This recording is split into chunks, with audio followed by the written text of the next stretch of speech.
of Memphis. Here are your hosts, Brett Stats Norsworthy and Bryant Dacus.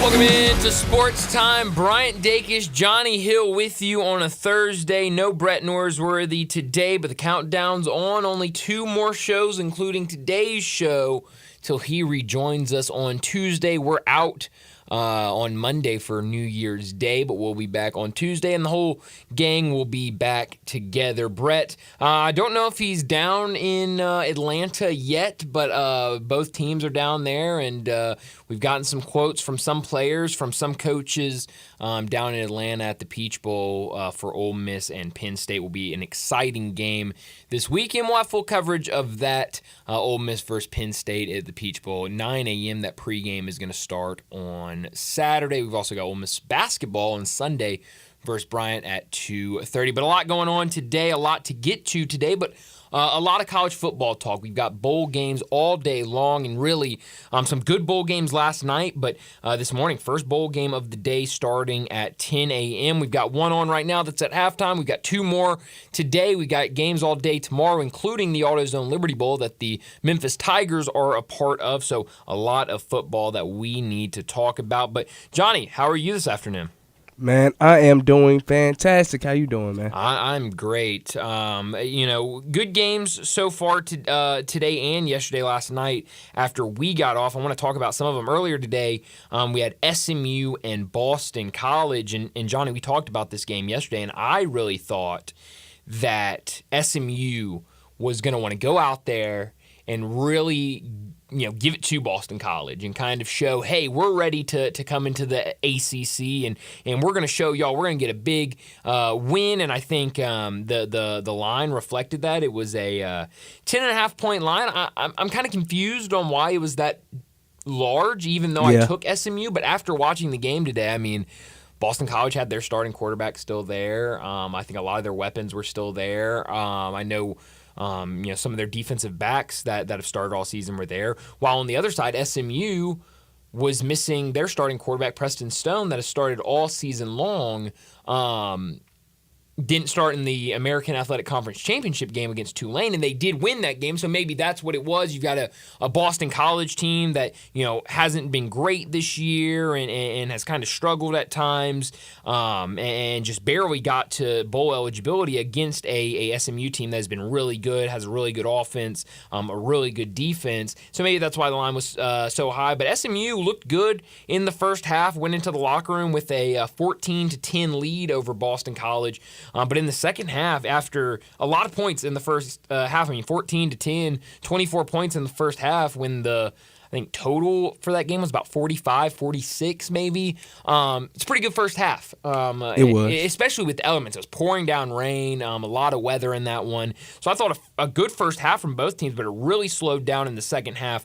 No points in the third quarter, and then in the fourth quarter, Boston College tacked on 13 points to take the lead over SMU and ultimately win the game 23-14. A good way to end the season for Boston College, and their quarterback, Thomas Castellanos, has looked really good this year. He did. And he's a guy that I remember watching their spring game back over the summer, and he was not their starting quarterback. They have another guy who was a redshirt sophomore, I think, that came in, was the starter, had a decent spring game. Didn't play most of the second half of their spring game, and with that game being on ACC Network, they talked to him and about the team and about what next season could be and stuff like that. And I thought he was going to be the starting quarterback, but he gets beat out. I don't know what went into it, if it was an injury that led to him getting beat out or what. But this Castellanos guy comes in and he looked okay in the spring game, but he's had a fun season, a really electric player, can do it through the air, can do it with his legs. A little feast or famine, 15 touchdowns to 13 interceptions is certainly not what you want to see in terms of interceptions, but he looked good today, and he's only a sophomore, so it looks like he'll probably be back next year, and that might be a sneaky team to look out for in Boston College next year. Yeah, I do agree. Brian, when talking about the elements, did you not see the wide receiver wipe his gloves on a referee? No, I missed that. Man, I wish you could have seen that. he literally, if you look it up, man, you will see it. It's on ESPN. It's on a couple of different platforms, but before the receiver, because it was a dead ball and he going out to line up, you know, when a receiver go to check in with the referee, he moved on to the referee, wiped his gloves, dried his head, and the referee was just shocked, like, oh my goodness, I can't believe this man just did that. That's great. No, I missed that. No, it was bad, and there were some, I thought really good throws by SMU's quarterback. Like I said, a backup quarterback, Kevin Jennings, who played in that conference championship game. He's young, I think only a freshman. Yeah, really good player. He made some big time throws that were just dropped by the receivers, and obviously the rain and the elements played a big role in that. And so, not a great game for SMU. I mentioned this yesterday. I've got one of my best friends went to SMU. He lives in Dallas and works down in Dallas. And I was texting him during the game. He was like, man, this offense just does not. He goes, I don't know if it's because Jennings came in so late or if it's has something to do with with the elements or what it is, but this offense just does not look like it has all season long. And I kind of agree with that. And I don't know if it was all of the rain or if it was the new kind of young quarterback maybe not gelling with all of the weapons. But they were missing something in that game. But it was a fun game nonetheless. Now we're at halftime at the Bad Boys Mowers Pinstripe Bowl. Right now, Rutgers a 14-10 lead over Miami. At halftime, Rutgers came out. I thought looked really, really good. They did. To start the game, but Miami has scored 10 unanswered points to end the half and seemed to be maybe rolling in that one, and so we'll have some fun in the second half of that one on ESPN. Last night we had some, I thought, interesting games. We were on while that North Carolina-West Virginia game was going on. Johnny, that game was never close. It wasn't even close, and Brian, I had North Carolina winning, and I was really disappointed. But you can really tell how they didn't have their quarterback and how it really affected the offense as a whole. And, man, that offense just wasn't clicking on anything. They couldn't run the ball. They really couldn't pass the ball. And it was just a real bad day for North Carolina. Yeah, no, it was. And 30-10 win for West Virginia. The late game, Oklahoma State over Texas A&M, a 31-23 win for Oklahoma State. And for Texas A&M, obviously, don't have a starting quarterback that they could throw in there. They start Jalen Henderson. He leaves with an injury early in that game. And then they go to this Marcel Reed, a freshman who finished the game last night, 361 yards and an interception, but did have a rushing touchdown with his legs. I thought he was fun. I mean, young guy, really fun to watch. Like I said, over 300 yards passing, scored a touchdown with his legs. I don't know what they want to do there at Texas A&M. Obviously, new coaching staff coming in. Like we were talking, I forgot what we were talking about yesterday, but a lot of these coaches come in and they have their type of schemes and they want to do this thing or that thing, and they don't really necessarily want any of the quarterbacks or any of the players that are on that team. We saw it with Dion, but there's a lot of other coaches that come in and they say, this is the ideal quarterback I have. This is the ideal running back. This is the ideal, defensive lineman I have. So, I don't know what happens with this young quarterback, but I thought he was a lot of fun last night. And then the surprise, I think, of all was USC with a 42-28 win over Louisville. Louisville just could not move the ball. Jack Plummer, who's been their starting quarterback all season long, only 141 yards through the air. Now, they did run the ball really well, 220 yards and 4 touchdowns on the ground for Louisville. But Miller Moss, who's been the backup quarterback for USC this season, what a game for him. He had a great game, man. And also, I know you've seen it, the former Tiger, Taj Washington, he did his thing yesterday. Touchdowns, And, man, Taj, after that game, he had 1,000 yards for the season. And that's just amazing, man, to see how he came from the Memphis Tigers to being a NFL real prospect for USC. So, man, USC, they came out yesterday, Brian, and we talked about this. Caleb Williams not playing, and we talked about it, and I was a little discouraged. Yeah. But, man, they came out to play, man, and they were ready on both ends, on offense and defense. No, they absolutely did, and Miller Moss, who stepped in at quarterback, he's been the backup this year, so this wasn't a situation. I know there's been a lot of talk because 2 quarterbacks from USC entered the transfer portal, or not one entered the transfer portal. Caleb Williams is going to the draft, but 2 of the quarterbacks were going to be out tonight. But the one that entered the transfer portal, really young quarterback, was a freshman this year. He was the 3rd string on the depth charts all season long. Miller Moss was the backup. I think he had appeared in 3 games. I think had about total in those 3 or 4 games he played in 300 yards and maybe a touchdown. So hadn't really done much, but goes out last night.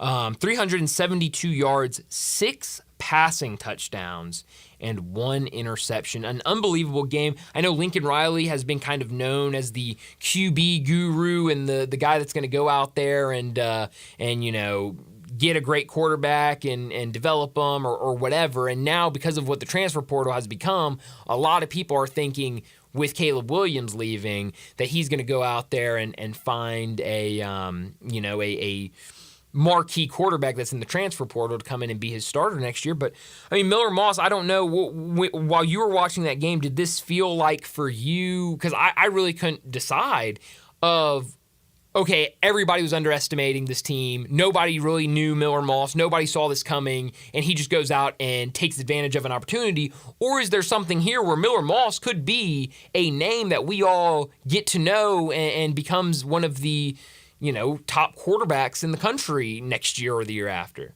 I think, to be honest, Brian, I think we need to remember Miller Moss' name because Brian, I don't know if you've seen it, after the game, he was crying. Yeah. He was very emotional, man, after winning that game. And you can tell he put in the time, the work, and the effort. So I feel like a guy like that, a guy who wants to be there and who didn't leave, because it's easy these days, to hit the portal or go somewhere else. Miller wanted to be there.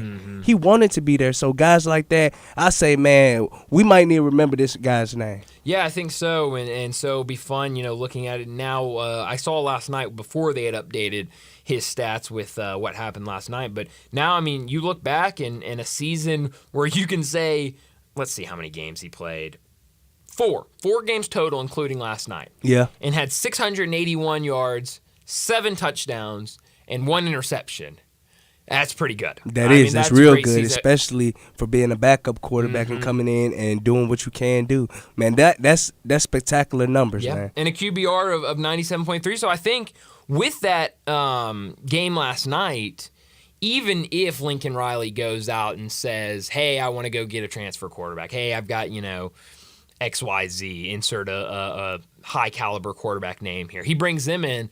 I think because of what we saw last night for Miller Moss, if he said, okay, well, you're going to recruit over me, you're bringing in a quarterback I know I'm not going to be the starter next year, I think he'd have a lot of suitors in the transfer portal saying, hey, we'll take you. You can come here and be our starting quarterback. So it's going to be really interesting to kind of keep up with that situation at USC. I don't think a lot of people saw them winning last night, with all of the transfers, no quarterback. It really seems like, and I forgot who I heard say this the other day. It might have been on TV. But you're seeing a lot of these lines because now we kind of look at these bowl games and go, okay, who's favored? Yeah. And you look at the gambling lines, and a lot of the gambling lines are reflective of what team has their starting quarterback and what team doesn't. That is true, Brian. That's a great point. That's a real great point. Don't have their starting quarterback, it's okay, who has the most experienced starting quarterback? And it feels like, looking at the lines, a lot of it has to do with starting quarterbacks. And so you're seeing a lot of games already in the bowl season of backup quarterbacks coming in, and we talked about this yesterday, Johnny. They see that opportunity there and they make the most of it, and they go out and they dominate. And so I'm not surprised, but I think a lot of people thought that Louisville was going to win that game last night. And Louisville's been a team that has been pretty good this year, and they had their starting quarterback last night. So it's really interesting. It's going to be fun to watch. I know there's a big game tonight that a lot of people are talking about that we might get to a little bit later in the show during what's trending, Oklahoma and Arizona tonight, because Oklahoma has a handful of guys in the portal, including their starting quarterback Dylan Gabriel, who landed at Oregon. They're going to be starting Jackson Arnold, who for people that don't know, he was a highly touted high school recruit coming out of high school, big name, 5-star quarterback, and there are a ton of people in Oklahoma. I mean, it seems like every Oklahoma fan is saying this kid is the future, this kid is legit, this kid is everything you could expect. And Johnny Radio earlier today was even saying that he was reading a blog or listening to a radio snippet out of Oklahoma where people were saying that there's this rumor going around that basically Dylan Gabriel was forced out of Oklahoma because of Jackson Arnold, that Jackson Arnold was going to be the guy next year, regardless of if Dylan Gabriel came back or not. So Dylan Gabriel saw the writing on the wall or whatever and decided to leave. I don't know if I buy that. I'm not buying that. Because Dylan Gabriel's a very good quarterback. And maybe I don't know. I haven't seen Jackson Arnold play at a college level. So, maybe this kid is that good that he can, take over and be the star. So that's an interesting game. I know a lot of people have been pointing out their offensive line at Oklahoma. I don't think there's that much, there's, I think, missing 3 guys on the offensive line, 3 starters on the offensive line, but they've got some experience. So it's going to be fun. We'll talk about that a little bit more later in the show, maybe during What's Trending. But also, we might ask Bill Bender what he thinks about that game tonight. Before we get to top and not top story, let me set up today's show. And speaking of Bill Bender, we're talking to him in our next segment at 3:30. Bill Bender, as you know, with the Sporting News. He joins us every week to talk college football, and a lot to get to with him. We've got to talk a ton about the college football semifinals that will take place on Monday, 3:45. Grizzlies in action tonight against the Nuggets. It sounds like John Morant questionable. He was listed on the status report yesterday with a illness, so not sure what it is. It sounds like maybe the flu or, I know COVID's been going around, some sort of sickness. A lot of sicknesses have been going around, so I don't know if he is going to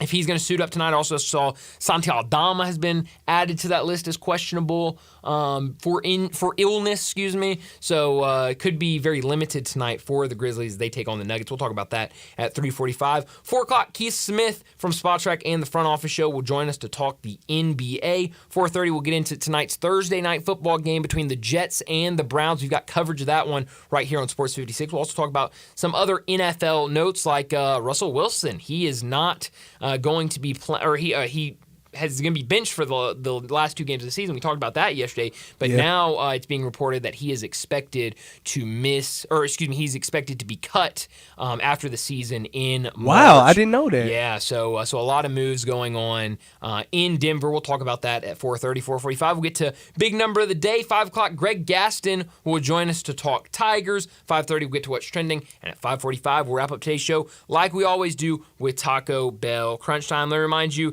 text in all your thoughts, call in. You got thoughts on bowl games, NBA, anything we're talking about today, let us know. 901-360-8255. That's our listener line. Text in, call in, and tell us what's going on, what you think about whatever you're talking about, or a different topic. If you want to chime in about a different topic or something, let us know. We'll try to get to it as best as we can. Let me also remind you, we're in our Family Leisure Studios, where family and fun come together, and it's time for Family Leisure's Christmas sale. Excellent deals on pool tables, shuffleboards, and saunas. Are you tired and sore of the shopping and everything from the Christmas season? Check out their huge in-stock selection of hot tubs and massage chairs. Surprise the kids with new arcade, game table, or play gyms. Also on sale, theater seating, outdoor kitchens and grills, patio furniture, and fire pits. Merry Christmas and Happy New Year from their family to yours. Family Leisure, 2120 Whitten Road, just north of I-40. Johnny, let's get to top story of the day. Top story of the day. Well, my top story of the day is the AutoZone Liberty Bowl tomorrow afternoon. I wanted to get to that during this first segment, but we kind of ran out of time, so I'll use now to talk about it. I know we'll talk a lot about it at 5 o'clock with Greg Gaston, but I'm excited for tomorrow's game. Right now, the parade is going on over on Beale Street, and one of my buddies was there and was sending me videos from it, so I'm definitely exciting for the city. I'm excited for tomorrow's game, but I did see this earlier. Jonah Dillon, who joins us every Monday he's been joining us since the start of the football season to talk about the Tigers football team. He posted a video earlier today.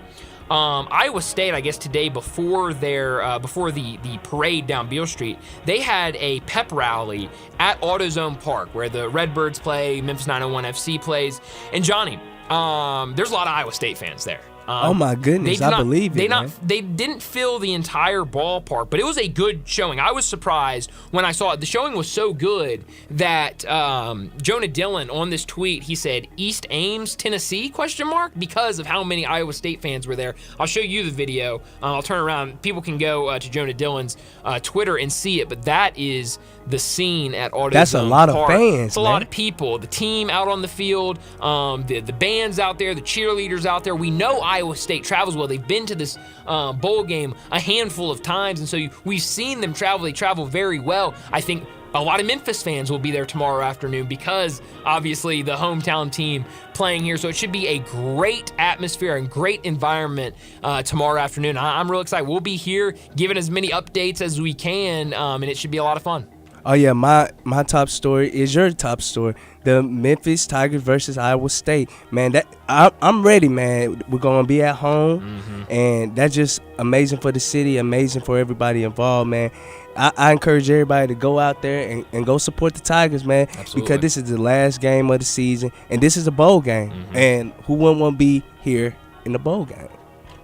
Not top story of the day. Well, you're absolutely right about that. And my not top story of the day is the Grizzlies. They're back in action tonight after a 4-0 start since Ja Morant's return. They now head out to Denver to take on the Nuggets, a tough matchup. Aaron Gordon isn't going to play. We talked about this yesterday. He got bit by a dog. He did. On Christmas and had to get like 21 stitches and was all scratched up on his face a little bit. So kind of scary there. It's been a weird year of injuries in the NBA, but he won't go. But it's starting to sound like Ja Morant and Santi Aldama might not go for the Grizzlies tonight. It sounds like there's an illness going around. John Conchar missed last game with illness. Now these two guys are listed as questionable with an illness. So does that 4-game win streak end tonight? There's a pretty good chance, especially if Ja Morant is not on the court. If Santi Aldama isn't play, that's depth that you're going to be missing tonight. But now you've got Marcus Smart back. I'm assuming he's going to play. I don't remember seeing him on the status report, but he certainly could be out tonight with that injury management. But we'll have to see tonight. It should be fun to see if this team still has that energy, even if Ja Morant doesn't play, of winning 4 in a row, and maybe they can be competitive tonight with Denver.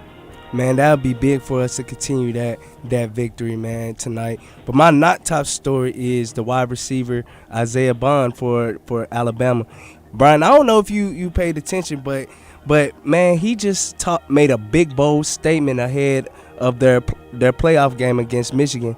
He said he's a little worried about. He said we're not watching nothing on our tablets or nothing because we're worried about Michigan taking our film and different stuff like that. So a lot of people been making a big deal of it, talking about, especially since Michigan cheating scandal and stealing signs scandal. A lot of people been making a big deal, but I'm thinking, how are they going to take stuff from your tablet? That's a little hard to do. So I think people making it bigger than what it is. Yeah, it's interesting. But I saw a lot of interesting comments coming out of Alabama with all the players talking today ahead of the bowl game. I saw some interesting ones. I saw Jalen Milroe said, my offensive coordinator, Bill O'Brien, didn't even want me to be a quarterback. He wanted me to change positions. And that's so wild.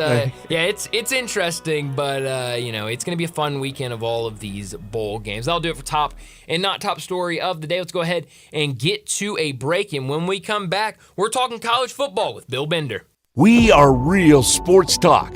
Sports 56 WHBQ. Available on your radio dial at 560 AM and 98.5 FM, as well as around the world online at sports56whbq.com. Take us with you everywhere by downloading the Sports 56 app. And at home, just say, Alexa, play Sports 56. Wherever you are, stay tuned in to Real Sports Talk. Sports 56 and 98.5 FM. You ready to end the year with some money in your pocket? We got it covered at Gossett Mitsubishi's Mitsubishi Motors year-end sales event. Get to the Pike for the award-winning 2023 Mitsubishi Outlander PHEV. 420 total range MPGE, $299 a month. Get ready for your road trip in the 2024 Mitsubishi Outlander Sport. Buy for $27,000 or just $399 a month. And cool has never been cooler than in a 2024 Mitsubishi Eclipse Cross. We got it at $30,700 or $499 a month. And no worries with Mitsubishi's 10-year, 100,000-mile powertrain limited warranty. So get to Gossett Mitsubishi today at 1870 Covington Pike. Gift wrapping available. You want it, we got it. Shop online anytime at MemphisMitsubishi.com. If you want it, we got it at Gossett Motor Cars. PHEV PZ06233 MSRP 44,355 Sport RU 001136 MSRP 28,000 Eclipse RZO 12051 MSRP 31,700 includes all rebates and incentives PF 695 excludes tax title and license with approved credit. See dealer for complete details. Offer valid through end of the month. Dealer stock only.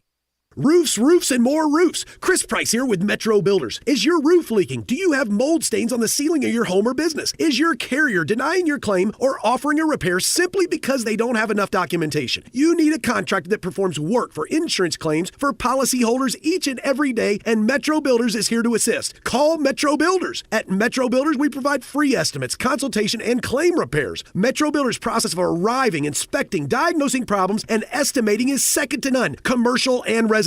Our team of Hague-certified technicians are standing by to assist you with providing estimates and photos to your carrier to document your loss. All you owe is what your policy states. No large fees on top of the final scope. We use high-grade materials and are certified by companies like Atlas, CertainTeed, Owens Corning, and Mulehide with labor warranties up to 50 years on all of our jobs. Metro Builders provides roof repairs across the Mid-South. Call Metro Builders to schedule your inspection free. Call me. 901-375-1717. That's 901-375-1717.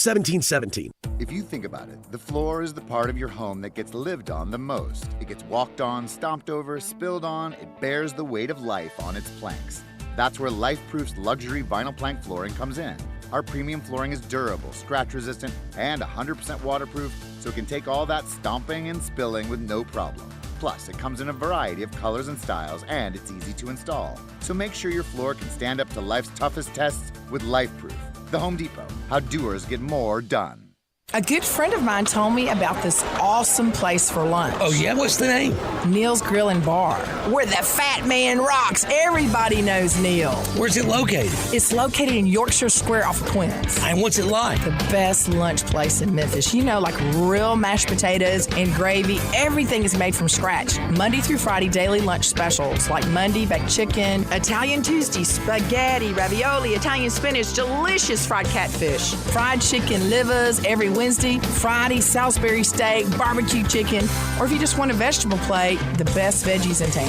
What about the lunch price? Meat and 2 veggies, $8.95. Meat and 3 veggies, $10.95. And veggie plate, $9.95. Big fat boy portions, man. Hey, you're making me hungry. Come hear the best live local music at Neil's. Eddie Smith plays Sundays 5 to 9, Mondays karaoke, Tuesdays Debbie Jameson, Wednesdays Elmo and the Shades, Thursdays John Williams and the A440 Band at Neil's. Where the fat man rocks.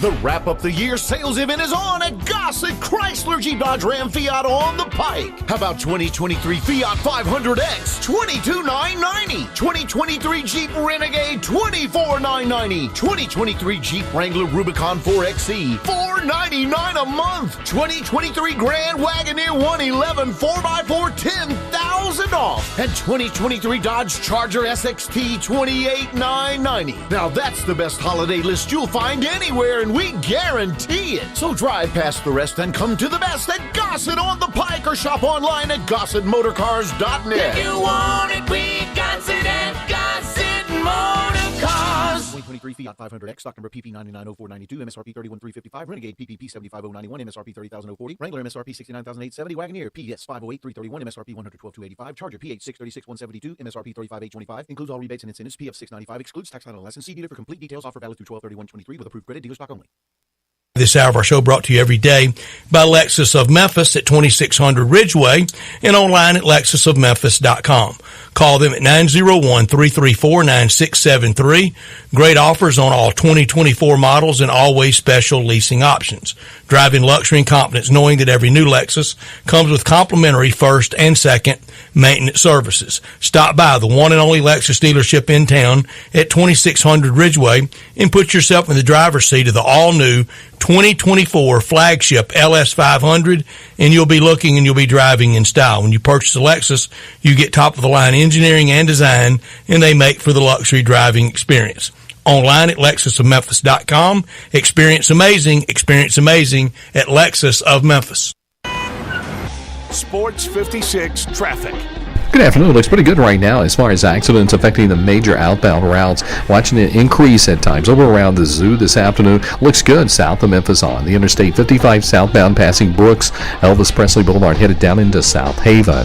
Hey, 24/7 reliable crane and rigging services right here in Memphis. It's Tomahawk Crane and Rigging. They're online, tomahawkcrane.com. I'm Commander Chuck with your on-time traffic.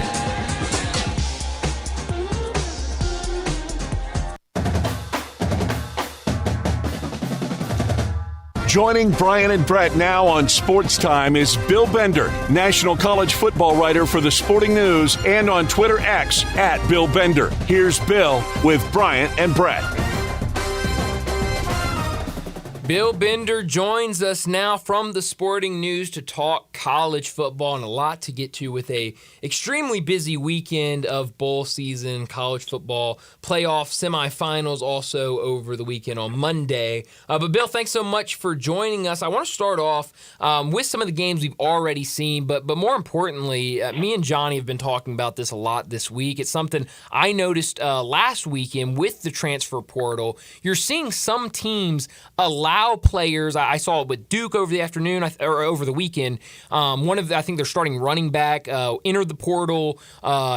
Intends to transfer to NC State, I believe, but was able to play for Duke in their bowl game. Yesterday with Tulane, Kai Horton, their backup quarterback, started. He's in the transfer portal right now. I believe tonight for Oklahoma, I think there might be a couple of players that are in the transfer portal or intend to enter the transfer portal that are going to play tonight. What do you make of guys, more importantly or more specifically at Duke, where there are guys that are committed to other schools but still playing for their previous team in that bowl game? What do you make of that? I mean, this is the world we live in. Yeah. It's not going to change, and I think it's just part of the bowl experience. You had a Minnesota quarterback get paid X amount of NIL money to play in the Quick Lane Bowl. I mean, this is just the environment we live in. It's part of this transfer portal unregulated kind of thing, and I don't know that this is going to change. I mean, what changes in the 12-team playoff era, we'll see. But it's still on. I still got Miami and Rutgers on right now. It's fun. Yeah, absolutely. Well, I know I've heard some of the hosts on this show, some of their guests that they've talked to, talking about trying to move the transfer portal till after the bowl season. Where are you on that idea of trying to find a way to move it to where you can keep these teams intact before these guys kind of move around to other schools? Yeah, it'd be a good idea. Yeah. It would. I mean, we've got to reevaluate the calendar and try to alter some things because, I didn't think we'd see a day where players would enter the portal that are on playoff teams. Yeah. But that's happened. I mean, Malik Murphy has another school and isn't playing for Texas. So I always use the analogy, and you've heard me before say it's like NFL free agency on Wild Card Weekend. It just doesn't make sense in a lot of ways, and I think they do need to push that back. Yeah, absolutely. Looking at some games tonight, I just mentioned Oklahoma. They've got a lot of guys in the transfer portal, including their starting quarterback, Dylan Gabriel, but Jackson Arnold will start tonight. There's a lot of people around college football and certainly Oklahoma fans that are excited to see what Jackson Arnold can do. But a tough test tonight against a good Arizona team. What do you expect to see tonight, and what do you expect to see from Jackson Arnold? Well, I mean, teams that want to be there. Yeah. That's the good part, right? That we've got two teams that are absolutely going to want to be there, and motivation won't be a problem. Jackson Arnold played well in a limited sample this year. I mean, he didn't start, but, I mean, he certainly has played a lot this year. And promise. So I think both teams are going to put points on the board. That bowl in generally pretty entertaining, and I don't think tonight will be an exception. Yeah, no, I'm excited for that one. I think I saw it last time I saw. I think Arizona's a 2.5-point favorite. So Vegas at least thinks we're going to get a close, entertaining game. So that will be a lot of fun tonight. Last week, over the weekend, I can't remember exactly when this happened, but Brock Vandergriff has landed at Kentucky, the quarterback from Georgia. He'll go to Kentucky. What do you think about that fit for both sides? Well, Kentucky seems content to play transfer roulette, and it's hit a little bit. I don't think Devin Leary really hit. I thought that was not their best move, but they picked up Chip Trainum in the portal, running back from Ohio State. So I think they're going to be all right. See how that takes off with him, but I think it's a good fit, and we'll see. He can keep it going with them. He didn't really get a lot of time at Georgia, but I think the time spent at Georgia is probably going to help with his. I mean, it's 5-star talent. I don't think Kentucky's had a guy like that. No, not at all. And Kentucky plays Clemson tomorrow, which should be another entertaining game. Who do you think wins that one? What's your feel on that?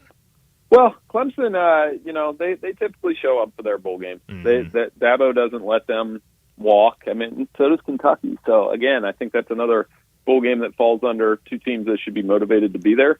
And it should be close. I like Clemson to win. I wouldn't listen to me. I've been like maybe 50% right now on straight up. Doing all right against the spread, but straight up's been a problem. Well, I mean, with all of the transfer portal and who's playing, who's not playing opt-outs, it can be difficult with these bowl games. Speaking of opt-outs and transfer portal, it continues to hit Florida State. They've got the big one against Georgia this weekend, and their backup quarterback, Tate Rodemaker, who was going to be the starting quarterback for this game, missed the conference championship game with an injury. He entered the transfer portal over the weekend. It will be freshman Brock Glenn, who's from this area, who will get the start over the weekend for Florida State. And it's just kind of, it's stacking up for guys that will be out for Florida State. How ugly could this one get against Georgia? I think Georgia will definitely be ready. And, they've got some guys sitting, but it's certainly a chance for them to flex and build some momentum. Alabama typically does that, at least in the playoff era they have. Florida State's such an interesting thing because, this was a team that was snubbed in the playoff, and school is suing the ACC now. And you would have thought, if you make all that bluster, that you wouldn't have had this many opt-outs. I'm not begrudging the players. Right. I mean, I'm just saying, you would have thought maybe had they gone out and won, they could have made their case for a national championship. I don't think it's going to happen. I think Georgia's going to run through them, but we'll see on Saturday. Yeah, we will. Talking to Bill Bender. He joins us every week from the Sporting News to talk college football. And here we cover, we carry Ole Miss radio broadcast, and so a big one for them over the weekend against Penn State. You're more familiar with Penn State than a lot of us down here in the South. What should Ole Miss fans expect from Penn State, and what do you think about that one on Saturday? Well, both teams, it's contrasting styles. Penn State's got really good defense. Arguably, Ole Miss has seen this year, other than maybe Georgia from a talent perspective. But, I mean, they play well together. Chop Robinson's out. But, it's definitely a team that will have a chance to go in there and definitely make life difficult for Ole Miss. Now, Ole Miss on the other side, their offense could cause Penn State problems. I love this matchup because, again, it's two teams that have a lot to gain. I think it's two teams that we'll talk a lot about in the offseason, about how good they're going to be in 2024. Yep. And really two teams that embody 12-team playoff final feel like next year. It's two teams like that. Yeah. Well, and Ole Miss, they continue. I remember we talked about it last week, but they continue to hammer the transfer portal. They land Walter Nolan, the defensive lineman from Texas A&M, over the weekend. How big of a pickup is that? And now with this transfer portal that Lane Kiffin has put together, I mean, they definitely, you just mentioned it, seem like a team that will go into next year with a ton of hype around them with the 12-team college playoff. Yeah, and definitely that combination of maybe not recruiting at an elite level in the SEC, but working the portal as good as anybody in the country. Yeah. And, you're seeing them pick up guys from other SEC schools, not just Nolan. I mean, several different players from Yeah. SEC schools. And I think that depth, that's the reason why if they win this game, I think they could get a big bump. And it's not like, I mean, you look at Ole Miss, the losses to Alabama and Georgia. Right. Michigan lost to, Penn State lost to Michigan and Ohio State. It's not like they lost to really bad teams. These are just two teams trying to break that glass ceiling at the top. Yeah. Yeah, you're right about that. Before we let you go, we got to talk about the college football playoff semifinal games. Those will take place on Monday. I want to start off with Alabama and Michigan. A lot of people excited about this. Alabama definitely looked like a much better team towards the end of the season than they showed at the beginning of the season, with a lot of question marks surrounding them. And then Michigan, with all of the things going on around that program throughout the season, the suspensions we've seen for Jim Harbaugh. What do you expect to see Monday, and who is your pick for that first game? Well, I picked Alabama, but I think this is Michigan's best chance to beat them. You know, and obviously I just wrote something for us. I mean, Alabama's 8-1 against the Big Ten under Saban. Wow. The only loss being to Ohio State, and so I think the pressure is actually on the Wolverines, even though they're favored. Alabama's a team. We're going to see if Michigan can run on the interior against them. That's something to look. I think this is a J.J. McCarthy game where he's going to have to be at his very best. Then on the other side, I mean, which Alabama team shows up? I mean, if it's the one that played against Georgia, yeah, they'll win. If it's the one that played against Auburn and needed a 4th and 31 to escape, Michigan will have a chance. So I'm definitely looking forward to that one. Yeah. Well, and then the second one, Texas and Washington. Obviously, Texas had a really good season, but Washington, what they have done, the undefeated season, an electric offense. I've really enjoyed watching what that offense has done all season long. What do you expect to see in the second semifinal game and your winner? Well, I think with that second semifinal, the quarterback efficiency of both of those guys. Yeah. Does somebody actually turn the ball over? Who can run the ball? Again, on the interior, Texas has got two good defensive tackles. Sweat, Murphy, those are All-American guys. It's going to be fun to see if Washington can do that. Great receivers on both sides, meaning huge plays, lots of touchdowns, and Texas. So I like Alabama-Texas rematch in Houston for the national title. I'm pretty confident in that Texas pick because I think they just played lights out the second half of the season. That would be it. If we could get a rematch of that game earlier in the season of Alabama-Texas, that would be an unbelievable national championship. Yeah, it'd be good. It'd be a good SEC commercial for next year. They'd be able to Sure say, would. here's what you're going to get all the time. So, yeah, that's what I think's coming. Wow, I like it. I'm excited for this weekend. It's going to be a lot of fun. All the bowl games, not just the college football playoffs, should be a lot of fun to watch. But, Bill, thanks so much for joining us. Enjoy all of these games. Happy New Year to you and your family. We'll do it again next week. Thanks for having me on. You guys take care. Happy New Year. Thanks, Bill. Bill Bender, he joins us every single week from the Sporting News to talk college football. Always a good time. Go check out his work at the Sporting News. He's always got some good stuff up there. And that's another one. Who do we, I think, Brent Beard yesterday said we did. We Alabama and, but I think he said Alabama and Texas. Yeah, he as said his Alabama and Texas. championship. So now Bill Bender agrees with him. Man, I think Alabama going to pull it out, man. Here's the thing, Johnny. I don't think you can go wrong any way you slice it up. I think if it's Alabama, Texas, Alabama, Washington, Michigan, Texas, Michigan, Washington, I think it's gonna be a great game. I mean, I think any combination for a national championship is gonna make a great national championship. It is, but the only thing that worries me about Alabama, they doing a lot of talking in these things, man.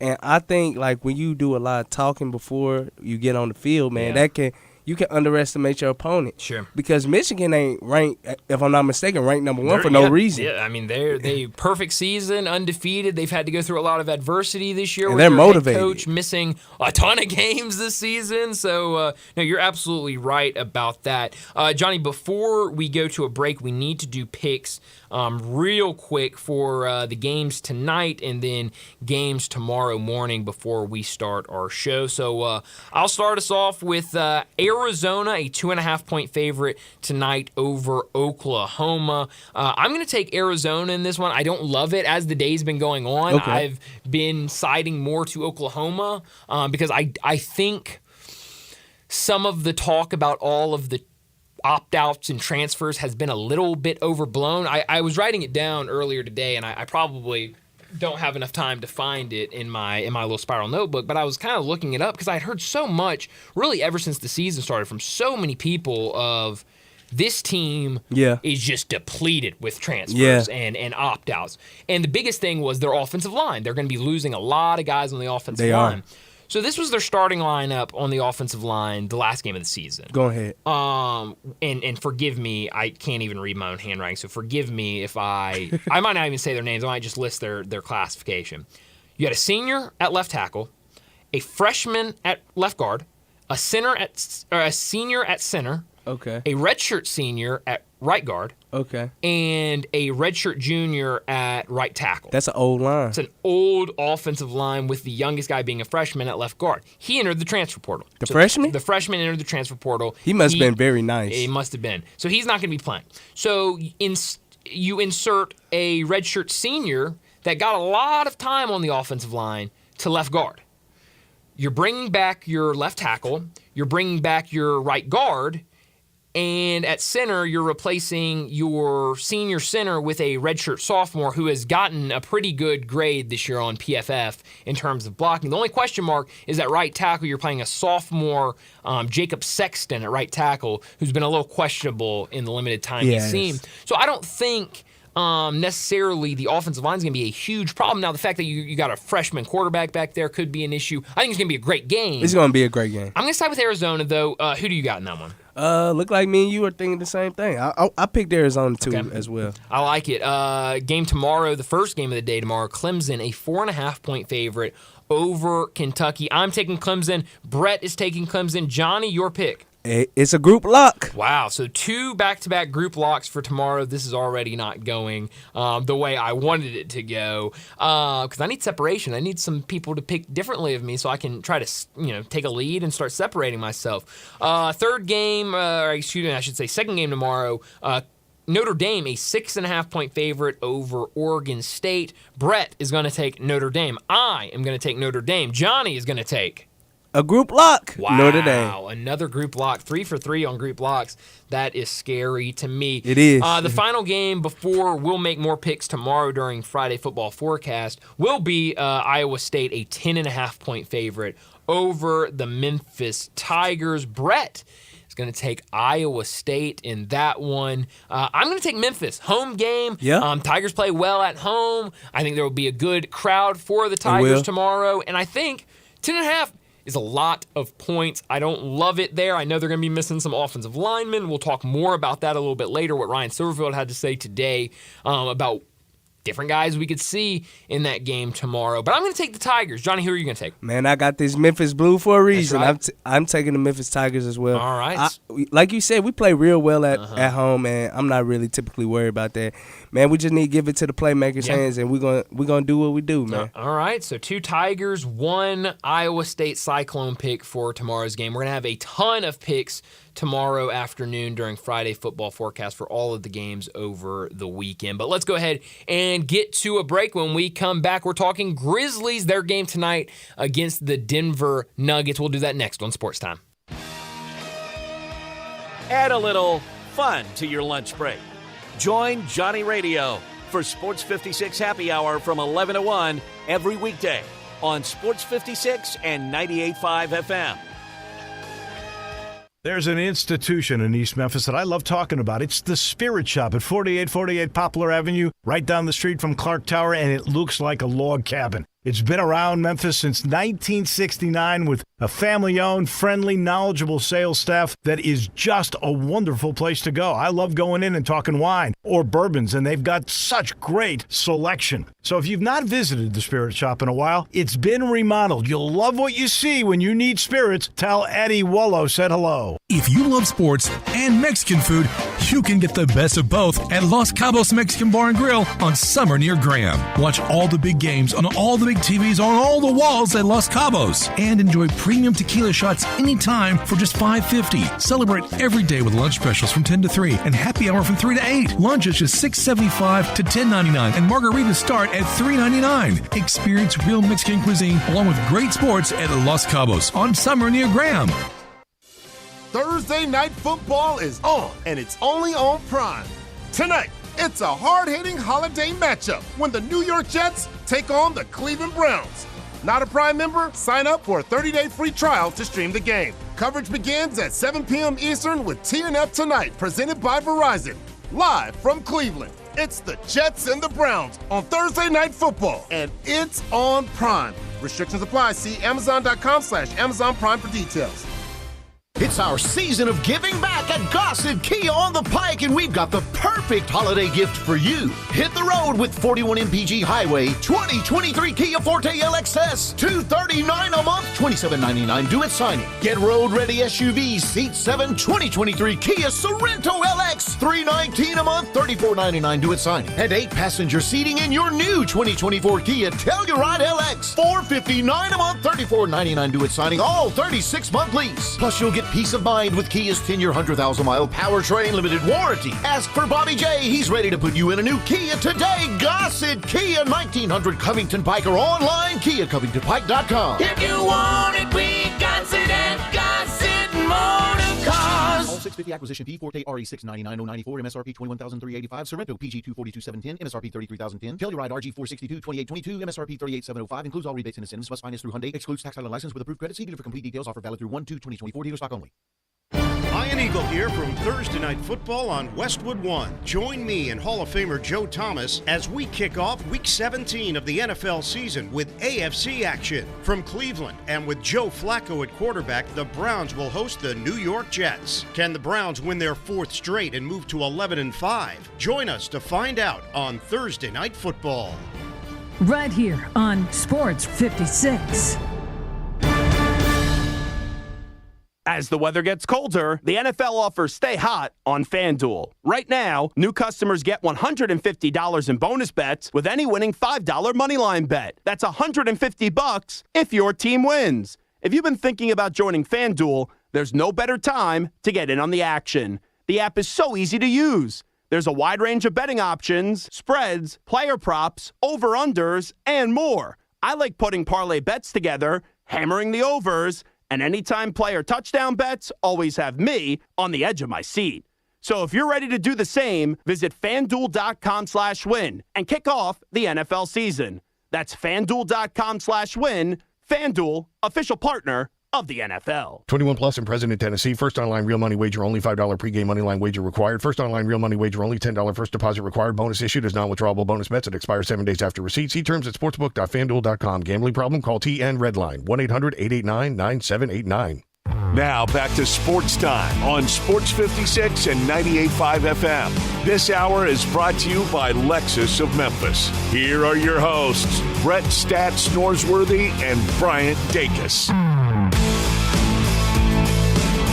Well, Grizzlies are in action tonight on the road against the Denver Nuggets. They've won 4 straight with Ja Morant since his return, but tonight will be a challenge against a really good Denver team. And also, it sounds like Ja Morant is questionable for tonight's game with an illness. There's been reports that an illness has been going around. I don't necessarily know. I heard Isaac Simpson was on with John Harden earlier today, and he said that it might be the flu going around the team, and so. It sounds like a lot of guys are sick, and him and Ja Morant is questionable for tonight's game. So, if he doesn't play, it's going to be really, really hard. It's going to be hard. If he plays, maybe we see some more Ja magic tonight. Man, hopefully we do see Ja, but, man, if we don't, it's going to be very hard because we're playing the NBA champions right now, man. So this it's really going to be hard playing Nikola and Jamal Murray and all them guys. Even though Aaron Gordon not going to be able to play, that's still a tough team, man. They still got vets there. Kentavious Caldwell-Pope. They still got vets, man, and it's hard to play good teams like that, especially without our star player. Yeah, so, you look, Ja Morant, questionable for illness. Also, Santi Aldama has been listed as questionable with an illness, but out tonight. The usual, Steven Adams, Brandon Clark, Luke Kennard still out with that left knee bone bruise. Derrick Rose still out with that hamstring, and both Jake LaRavia, he's on a G League assignment, and G.G. Jackson is on his 2-way transfer, so he'll be out tonight. So you could have a limited rotation, especially if both of those guys aren't able to go tonight. But it'll be interesting to see, who steps up, if somebody can step up. I remember the Grizzlies played Denver very early in the season this year, maybe second or third game of the season, kind of right after we got all the news of Steven Adams ain't going to play. I think the first game was kind of ugly. And they played Denver really well. Now, that one was at home, so a little different there. But I think we could see something. Johnny, have you seen all of the talk over the last 24, 48 hours? Oh, man, I know exactly what you about to talk about. Ja Morant. I did not know it was going to get to what it has gotten to. But basically, against the Pelicans, he did. We talked about the lob. Marcus Smart threw it up to Ja. He dunks it, and he comes down, and he hits a dance move called the Rock Your Hips dance, right? Isn't that what it's called, I believe? It's not Rock Your Hips. It's not Rock Your Hips, but it's called that. That's the name, not Rock Your Hips. Not Rock Your Hips. Yes, but interesting. Okay. Yeah, he did. Huh. Yeah, interesting. Interesting. But if people been watching football, it's been going on with the LSU. Well, LSU, I've seen a lot of guys do it. Not just LSU, but I've seen a lot of guys outside of LSU doing this dance. And the thing is, this is what I was going to say, something I could not deal with. Because I just think it's getting overblown. And it's like anything Ja Morant do is under a microscope, good or bad. And what he did was just a dance. Yeah. And people are making it way bigger than what it is. It's just a dance. And so the creator of the dance came out and was like... Oh, I didn't know that. He made a video and he was like, it's a dance. I'm one of the guys that created the dance and the song, and we're from New Orleans or Louisiana, maybe not necessarily New Orleans, but somewhere around New Orleans. He goes, and so he was just kind of like paying respect. He hit it on a New Orleans team. He's like, everybody in the arena knew exactly what it was, knew exactly why he was doing it. It was creative, like yada yada yada. But then I guess yesterday morning, Chandler Parsons. What did he say? So he's on a show, Run It Back maybe, on FanDuel TV, which I don't know how many people are familiar with FanDuel TV. I know I get it on my television. But he was on a show. It's him. Lou Williams is on it. Shams Charania is on it. Michelle Beadle is kind of like the host of it. And they talk a lot of basketball, obviously a lot of basketball people on that set, and they were kind of going after Ja and saying, I can't believe he's doing gun celebrations after what just happened and yada yada. Chandler Parsons, and so a lot of Memphis people were going after Chandler Parsons yesterday on social media, and Michelle Beadle as well, and Chandler was responding to people on Twitter, and it got.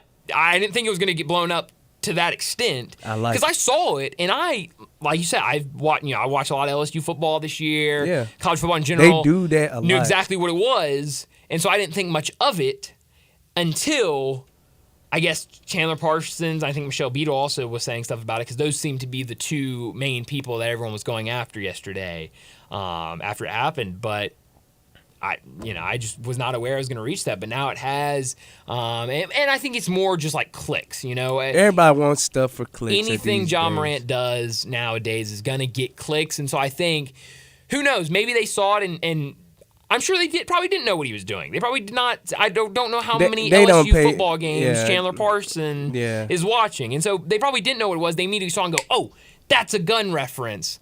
We got to talk about this. This is everybody's going to make. This is going to make headlines. This is going to be great, and it kind of backfired on them. So we'll see. We'll see what the Grizzlies can do tonight. Certainly a big game for them. We'll see if Ja Morant can play, or if Santi Aldama is able to suit us. Both of those guys questionable with illness tonight. Well, we need to go ahead and wrap up our first hour. When we come back, we're going to stick on the topic of the NBA. Keith Smith joins us next.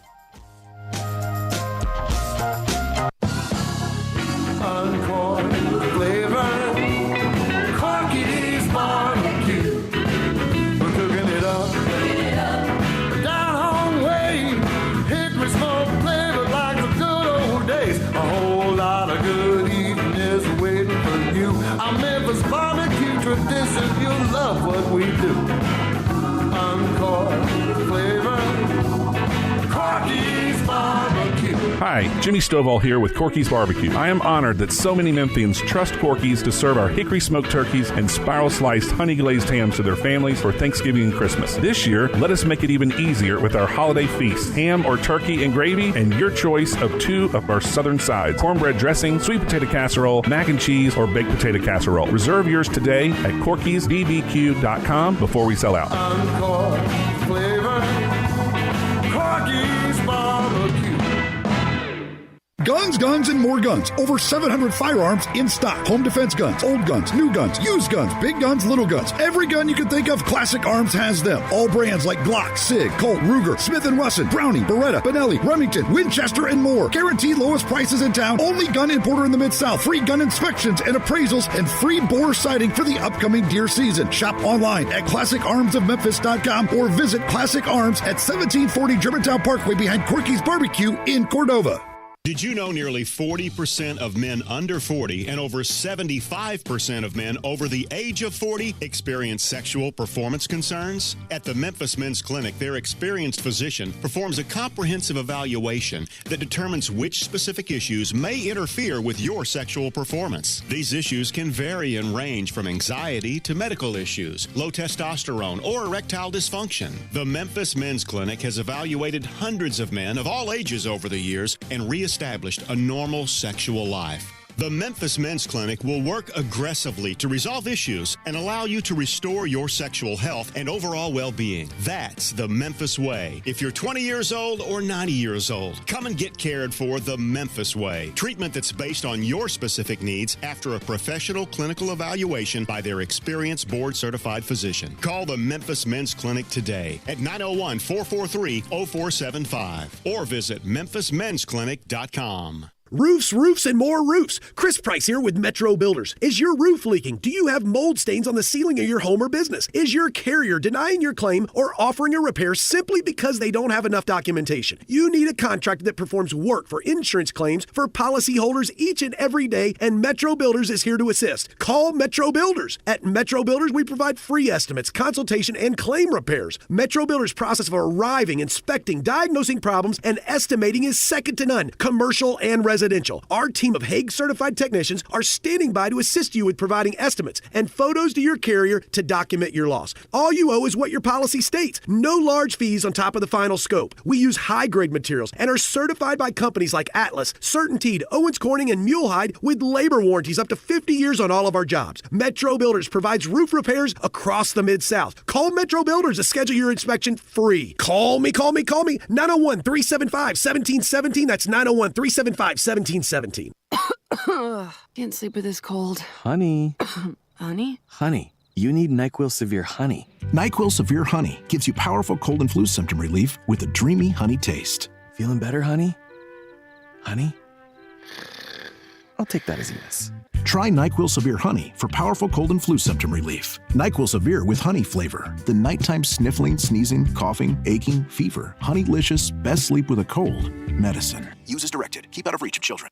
Looking for your next car? Give Car Corner a try. Car Corner, located at 2653 Mount Moriah. They specialize in cars under $15,000. Bad credit? No problem at Car Corner. CarCornerMemphis.com. That's CarCornerMemphis.com. They even have cash cars under $7,000. That's Car Corner at 2653 Mount Moriah. CarCornerMemphis.com. Look for the building with the teal green roof. Sports 56 traffic. Good afternoon. So far, so good as far as serious accidents. A little bit of volume at times trying to get through Midtown. It's not the worst we've ever seen it, but it's picked up over here on 240 going southbound at South Parkway all the way down to Norris as you continue down into South Haven. That looks pretty good right now south of Memphis. Holding up at the moment on 240 as you get on to 385 Billmores Parkway. Weimer's Jewelry located 7525 Highway 64. They are your Valentine's Day headquarters. Go by and see them. I'm Commander Chuck with your on-time traffic. We are Sports 56, WHBQ Memphis, and W253DF Memphis, Flynn Broadcasting Stations. Time to talk NBA with Keith Smith from Spot Rack and the Front Office Show, and on Twitter X at Keith Smith NBA. Here's Keith Smith talking basketball with Bryant and Brett.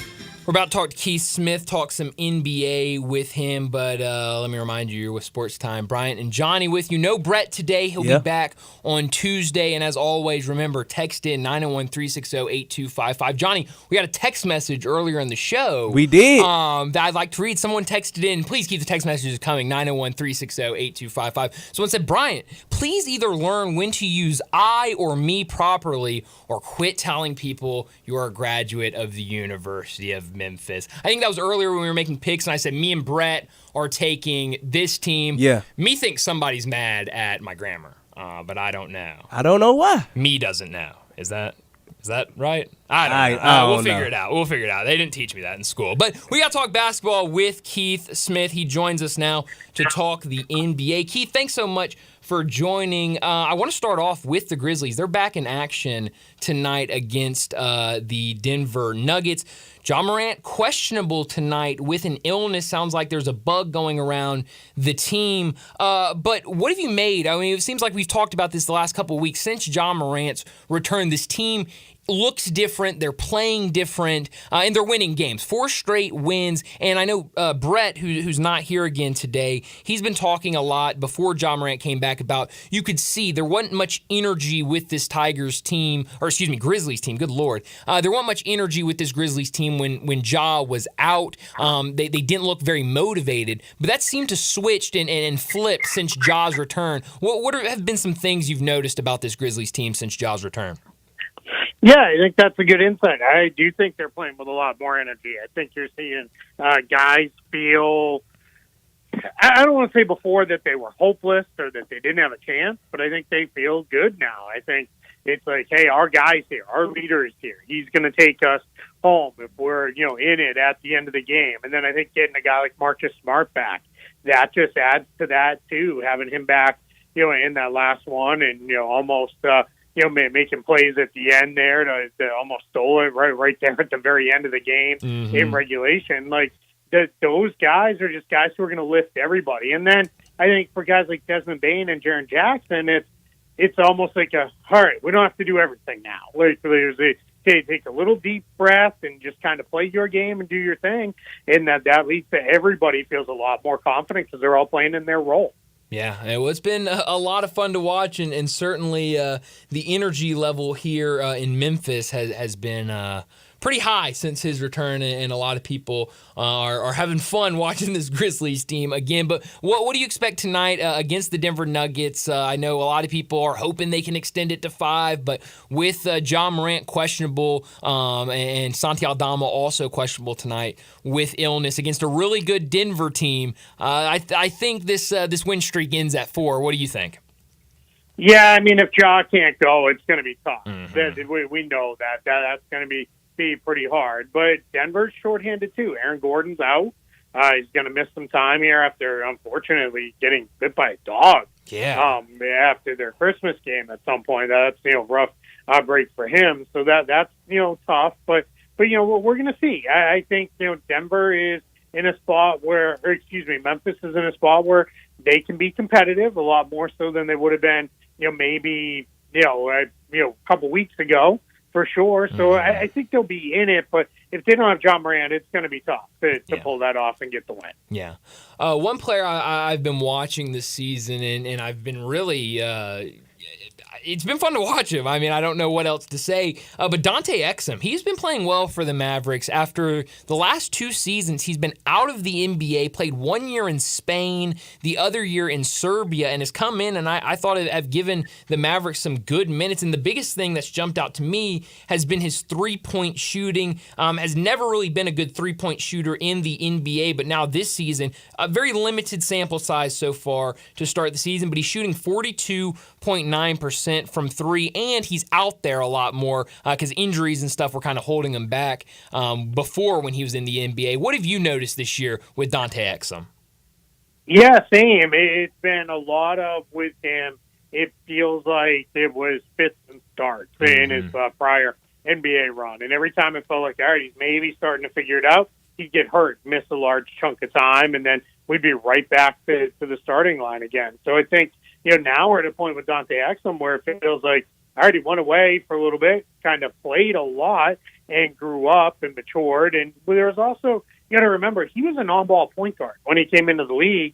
And sometimes that's a really hard position for young guys to learn and figure out. So I think we're in a spot now where what we're really seeing is he is really doing well, and he's starting to, do really well with that. So I think, for the most part, we're in a spot where he's learned, all right, I don't need to do everything. I got to defend. I got to hit shots. That's going to be my path forward in the league, and Dallas is getting the most out of it.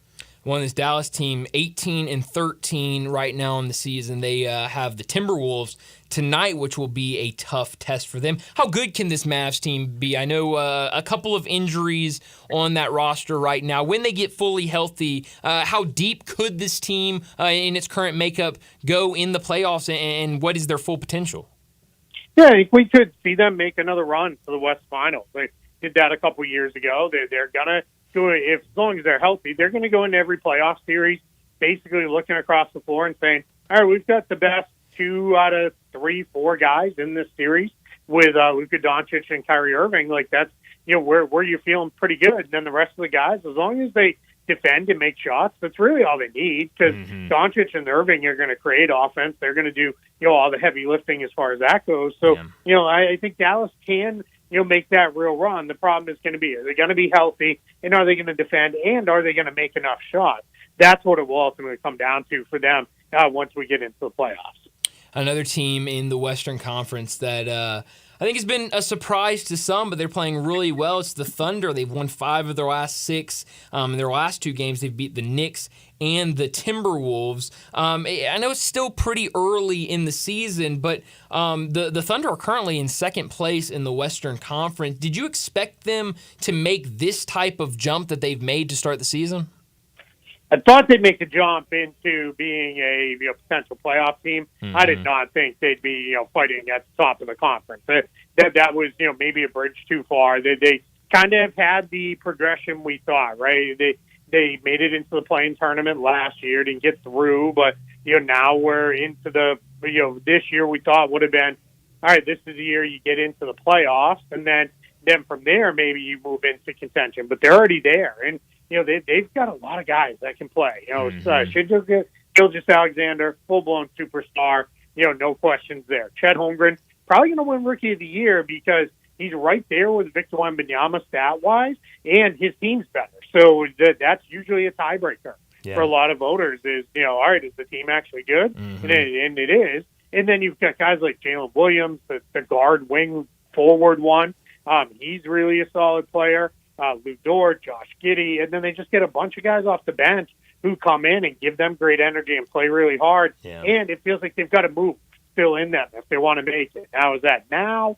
Is that this coming summer? It just feels like it's coming eventually for them to add and flesh out the team a little bit. So really good, solid team there in Oklahoma City. I don't know that they're a true contender yet, but it wouldn't surprise me if they're fighting there at the end of the playoff run. Well, and they're just so young. I mean, it's. I think I saw somewhere their top 9 guys have an average age of 22 and a half years. I mean, it's incredible just what they're doing at such a young age. But I was reading, I think it was the same story I saw that in, about rebounding is a concern at sometimes or at points of the season for them. Could you see them around deadline, before the trade deadline, trying to go out there with all of the draft assets they have and try to bring in a rebounder? Yeah, I could. I think they're a team that really, they need to rebalance a little bit. I love, the guys that they have, but they do play very small. They kind of rely on Josh Giddey to almost play as a pseudo power forward on the defensive end of the floor, and that's just really, he's a little too small for that. Chet Holmgren, for as good as he is, the one place where he's not great is he can't get walled off on the board. Yeah. So I would love to see him get one more rugged rebounder, but they've got matching salary. They did a really smart thing where they gave Davis Bertans a little bit more of a guarantee in his contract, basically to free up the chances of becoming fully guaranteed, which makes him very tradable for the rest of this season. And as you mentioned, they've got $1 million draft picks. So when it comes down to it, if they're in a bidding war with another team, they can just kind of keep throwing draft picks on top until the other team's like, well, we're out. We can't beat that. So it's going to be something where I think they they decide, there's somebody out there that they want to get, I think they're going to be in position to go get that player. Talking to Keith Smith. He joins us every week to talk the NBA from Spot Track and the Front Office Show. And we're 14 minutes into the segment. We got to talk about the Pistons. I mean, they just continue to lose and dropped another one to make it 27 losses in a row. Their next game is against the Celtics. I think I saw that's tonight on NBA TV, but I think I saw they're about like a 15, 16-point underdog in that one. Then they have Toronto. Some people think that could be the game, a struggling Toronto team that maybe they get that first win. Do they get that win against the Raptors? I mean, what are you seeing in this team that is leading to 27 straight losses? Yeah, I mean, they're playing really hard, and they've been in some of these games. Their problem is they're largely still very young, so they don't know how to close games. So that becomes a problem. We saw that in the 27th loss in a row against the Nets. They were right there and then just couldn't close it. Monty Williams is making some weird lineup decisions, not only in-game decisions, but day-to-day decisions. Guys will be in the rotation one day, and then the next day they don't play at all. Some of that's been injury-driven.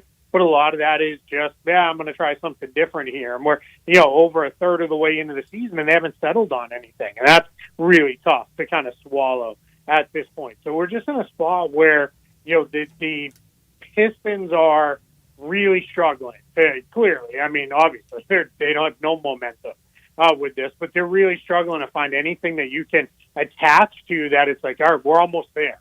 We're right there. I mean, they're going to win eventually. Right. Math just says they're going to have a game where they make 23-pointers, the other team can't hit a shot, and they win the game. Right. It's eventually going to happen. But, it would feel a lot better, I think, for Pistons fans. They went out there and actually took one. Go get a win. Or if they were just saying, hey, if we're losing, it's one thing, but if we're losing we're playing our young guys, we're playing these lineups, I think we'll grow together, that's a whole other story. But as it stands right now, they're just a mess. Yeah, well, and you kind of mentioned, I mean, they're in a weird situation right now because they're so young.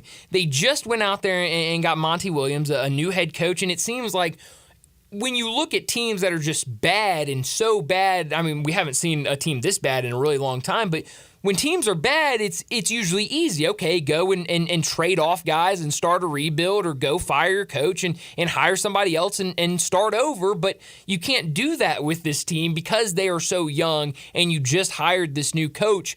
Is there anything they could do around the deadline, any moves they can make? I mean, what is the next step for this Detroit team?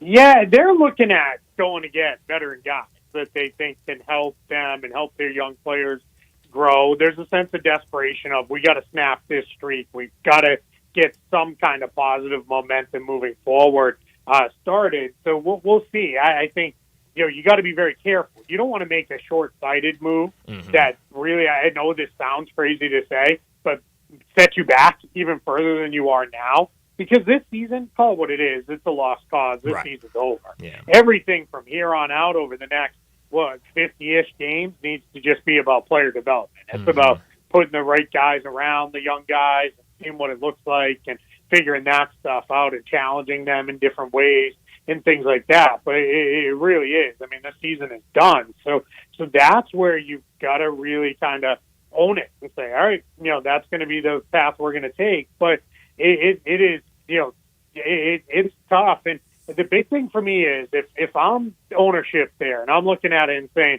all right, we might move on from Troy Weaver this summer, the general manager. It's just gone too far. You got to do it right now then. You can't wait. That needs to be a thing that happens today, because you can't let him run the trade deadline for you if you have any kind of uncertainty about whether or not you want him running the team, period. One of the teams that a lot of people had high expectations for, very excited to see this year, was the Phoenix Suns. And right now they're sitting at 15-15. A lot of injuries to those star players, and it was a really long time into the season before we saw all three of those guys out on the court at the same time. What are the issues you're seeing with this Suns team? We've seen reports that there's some players unhappy, that things aren't going well in Phoenix. When you sit down and watch this team, what are things that you notice that are kind of a concern for you? Yeah, I mean, the first thing is the health. We saw the three guys together for one game and then about 4.5 minutes of another one, and that was it. Now, Bradley Beal sounds like he's maybe going to play as soon as maybe tomorrow or over the weekend, so that's, good news for them. It sounds like he's recovering from the sprained ankle, so that's big. So that's part of it. But the other part of it is they just don't really fit. They're small. They really only start one big man, and Kevin Durant is not the guy who can play big anymore. That's just not who he is as a player at this point in his career. He's not offering you a lot as far as rim protection goes or any of that stuff. So they play a little bit small. And then when you have Booker and Durant, and then you add Beal to it, they're going to, between the three of them, they're going to take 60-ish shots a game. That only leaves, 20, maybe 30 shots to be divvied up amongst the rest of the roster. And that's a hard thing to do is, you're asking guys to,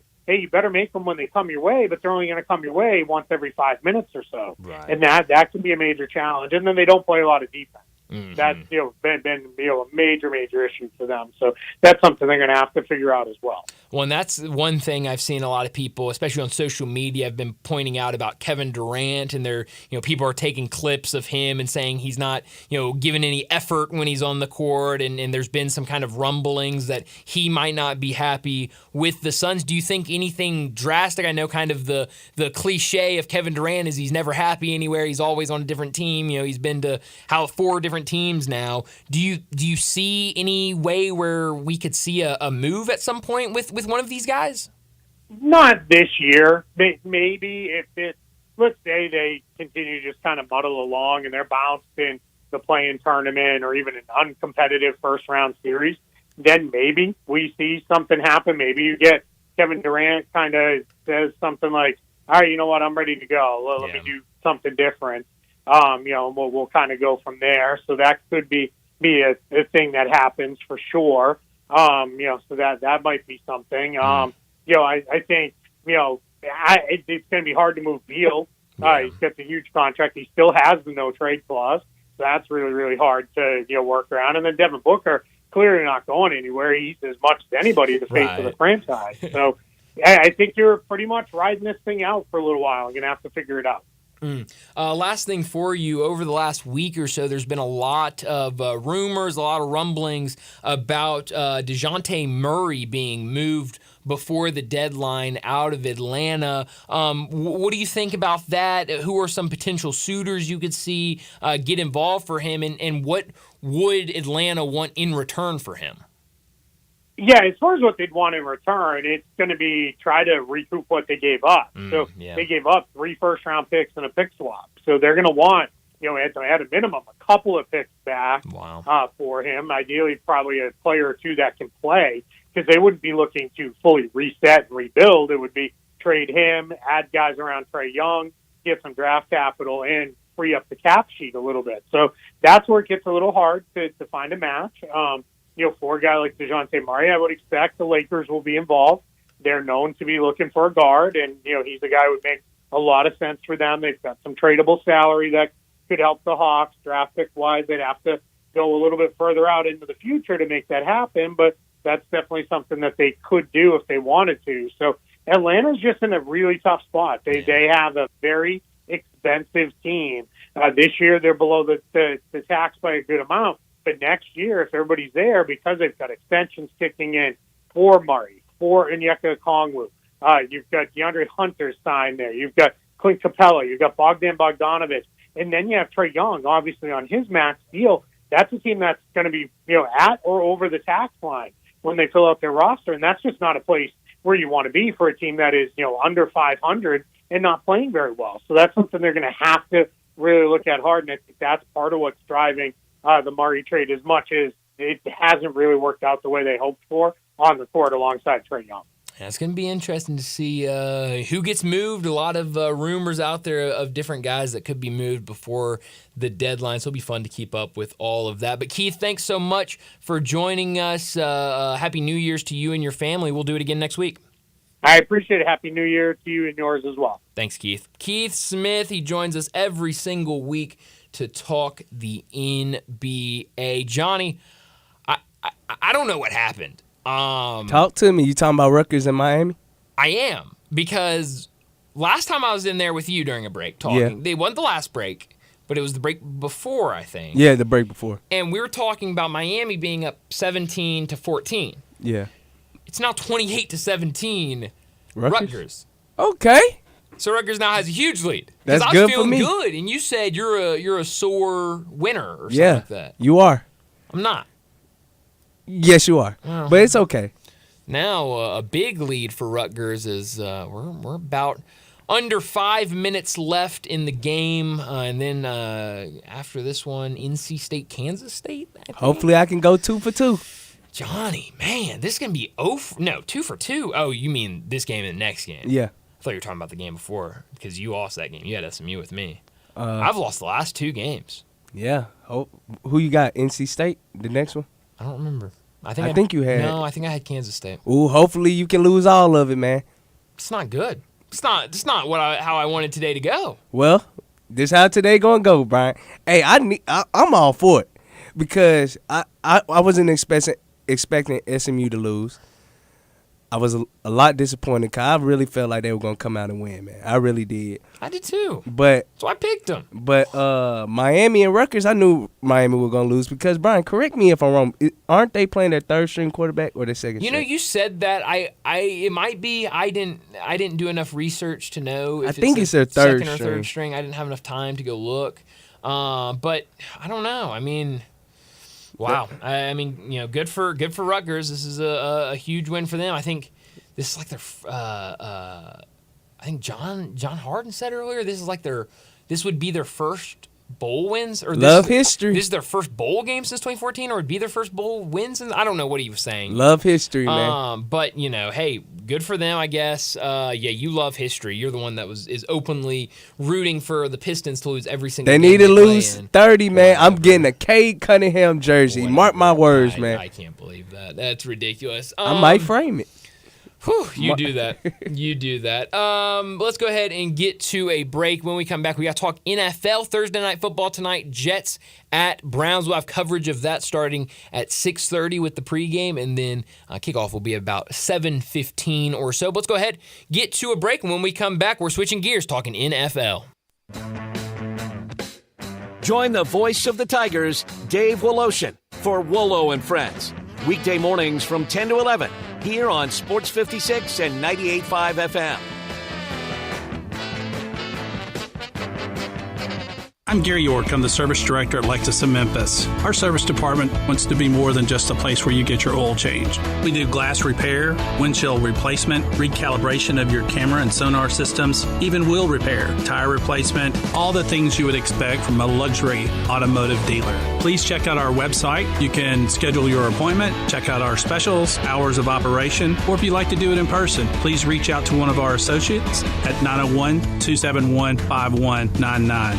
Jenkins Floors and More in Hernando is growing. This family business started up 5 years ago with just one pallet, and now they have hundreds. Tim, the owner, gets calls from people everywhere and can sometimes save them up to 50% on wood flooring, carpet, tile, and vinyl. Jenkins Floors and More helps with renovations, home building, and installation. Jenkins Floors and More, number 6 East Commerce Street in Hernando. Also in Little Rock and coming soon to Tennessee. Call 662-469-9350 for more information. Experience the taste of Italy at Little Italy's newest location in East Memphis at Massey and Poplar. Little Italy has great Italian food with all your favorite dishes, from lasagna, rigatoni vodka, Alfredo, even lobster ravioli. Try Little Italy's very generous hot calzone, stuffed with your choice of meats and melted cheeses. East Memphis Little Italy wants to spoil you with a piece of Italy you can feel, taste, see, enjoy, and eat. East Memphis Little Italy, hidden in the back at the corner of Massey and Poplar. Nestled in the heart of East Memphis, located corner of Park and Cherry, is a beautiful residential neighborhood. I'm here at Town Village Audubon Park interviewing a new resident, Carolyn. Share with us why you chose Town Village. Well, if your parents or special friends need to make that big move, let me share with you my experience. It was tough for me to leave home, but then I discovered Town Village. I would like to highly recommend Town Village to you and your loved ones. After looking at all the amenities and meeting all the people and staff, I was hooked. From restaurant, bistro, 3 meals per day, housekeeping, transportation, security, health care, physical therapy, exercise room, and even a heated pool and spa. Come see us and make your new home at Town Village. Visit us and call Daniel at Town Village Audubon Park at 901-374-7342. There's no place like home, Town Village.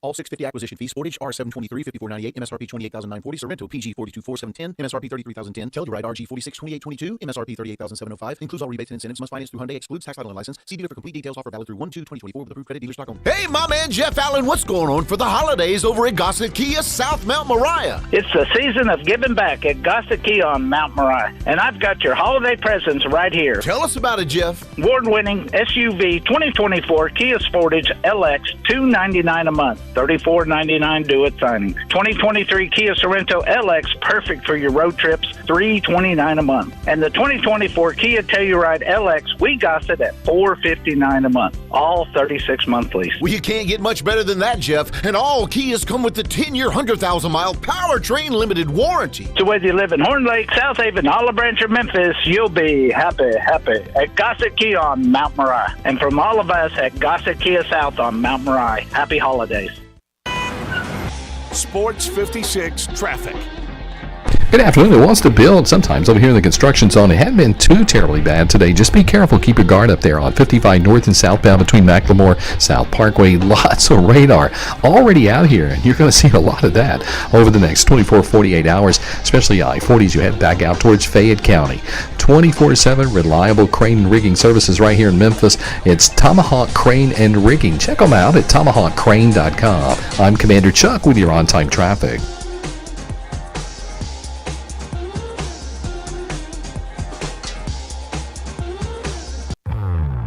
Now back to Sports Time on Sports 56 and 98.5 FM. Here once again are Brett Norsworthy and Bryant Dacus.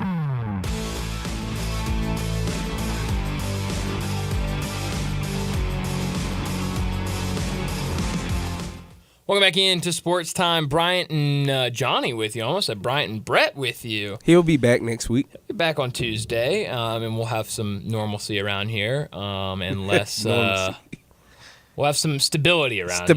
How about that? I like that. Brett keeps this place stable, or at least this shift stable. Without him, who knows what will happen?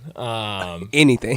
Literally anything. Tonight we've got Thursday Night Football, Jets and Browns. We'll have complete coverage of that game tonight starting at 6:30 with the pregame show.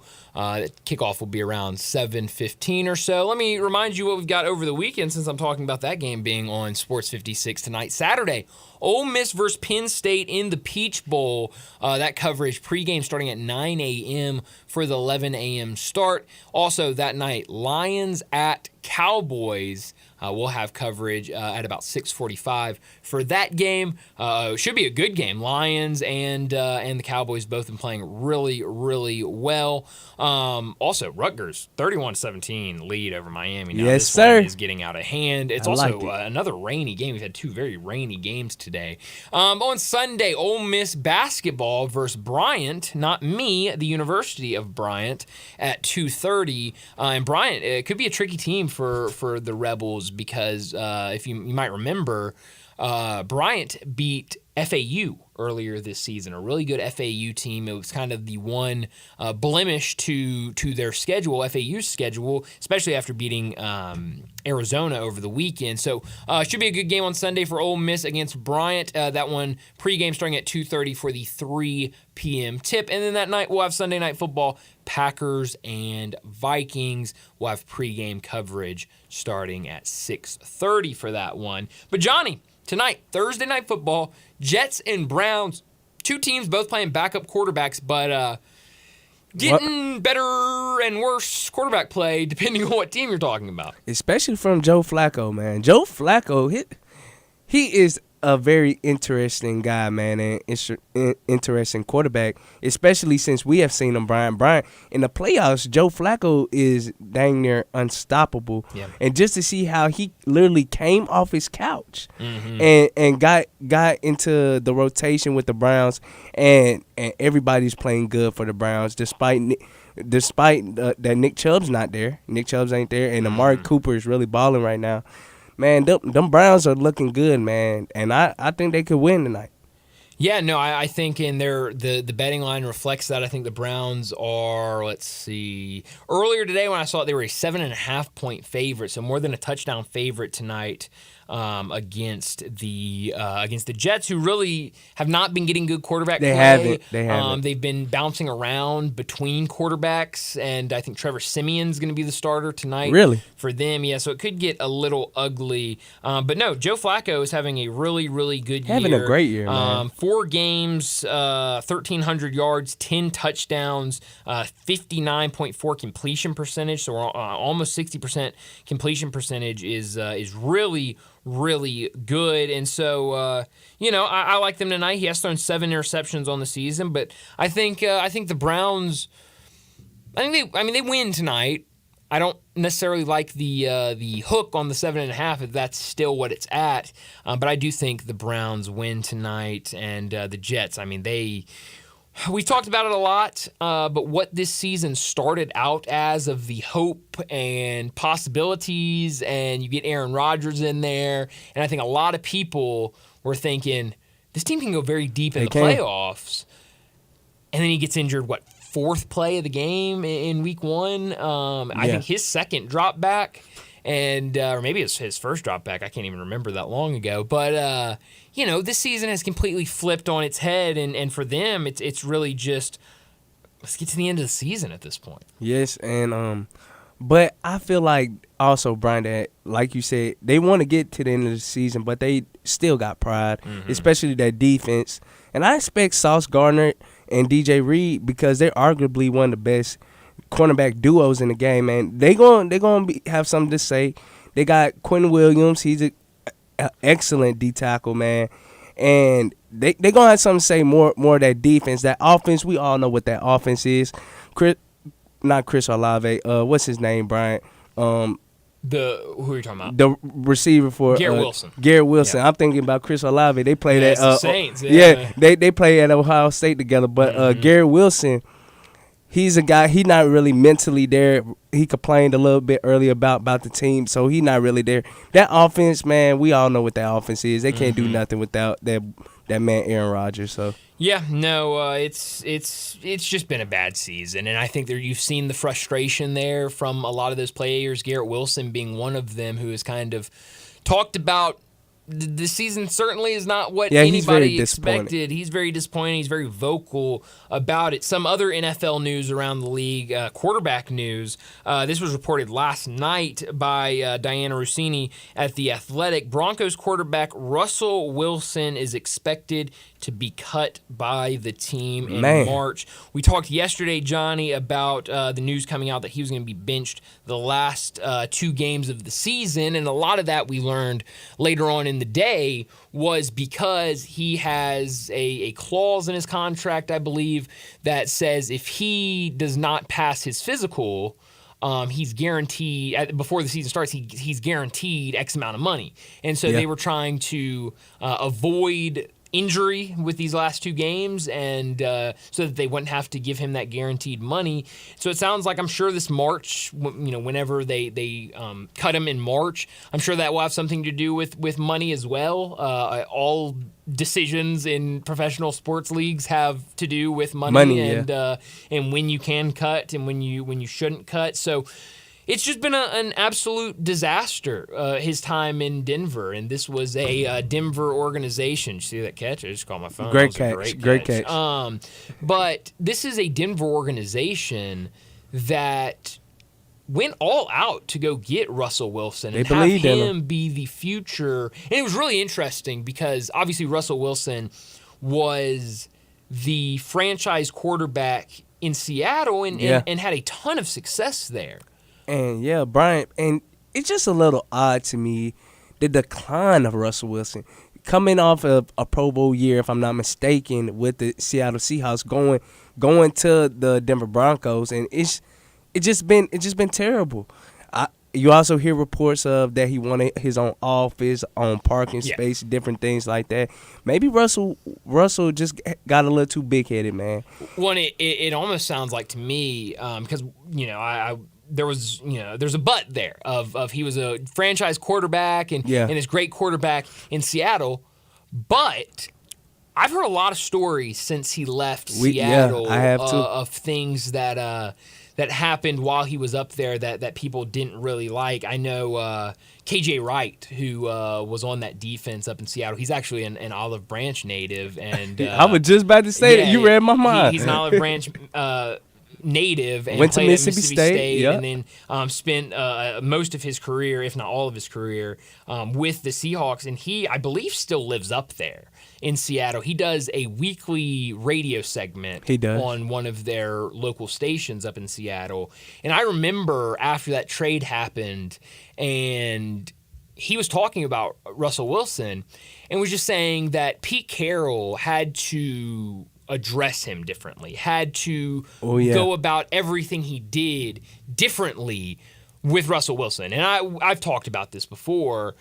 KJ Wright was talking about stories of they would go out there at practice and, maybe it's a slow practice and, it's not a great day for the defense, for the secondary. Pete Carroll runs out there and is calling them everything under the sun and cussing them out and saying, y'all aren't good for this, y'all aren't good for that, you did this wrong, that wrong, and this. And he would say 20 minutes later, we'd be doing 7-on-7 or something like that, and Russell Wilson would throw 3 interceptions in a 20-minute period, and Pete Carroll he'd come off onto the sidelines, and Pete Carroll would say, "It's all right, you'll get it next time. Hey, you keep making those reads. You're making the right reads. Just we got to complete those passes," and that the defense would be sitting there going, come on, you cussed us out for 15 minutes over there because we did this wrong, and he's over here throwing 3 interceptions, and you're telling him it's okay, get him next time. And it's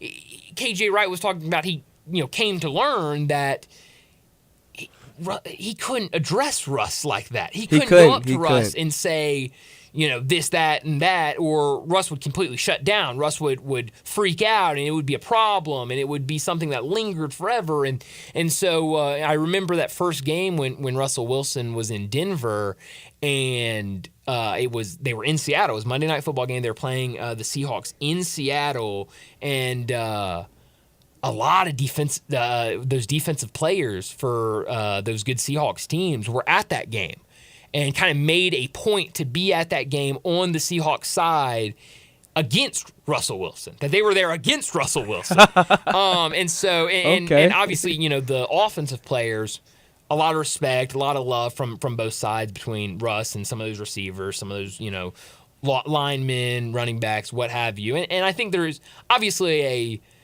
separation.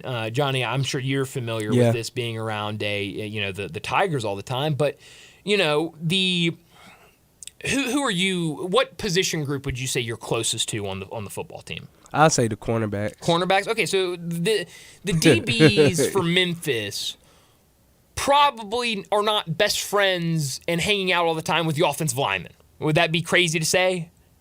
Yeah, in a way.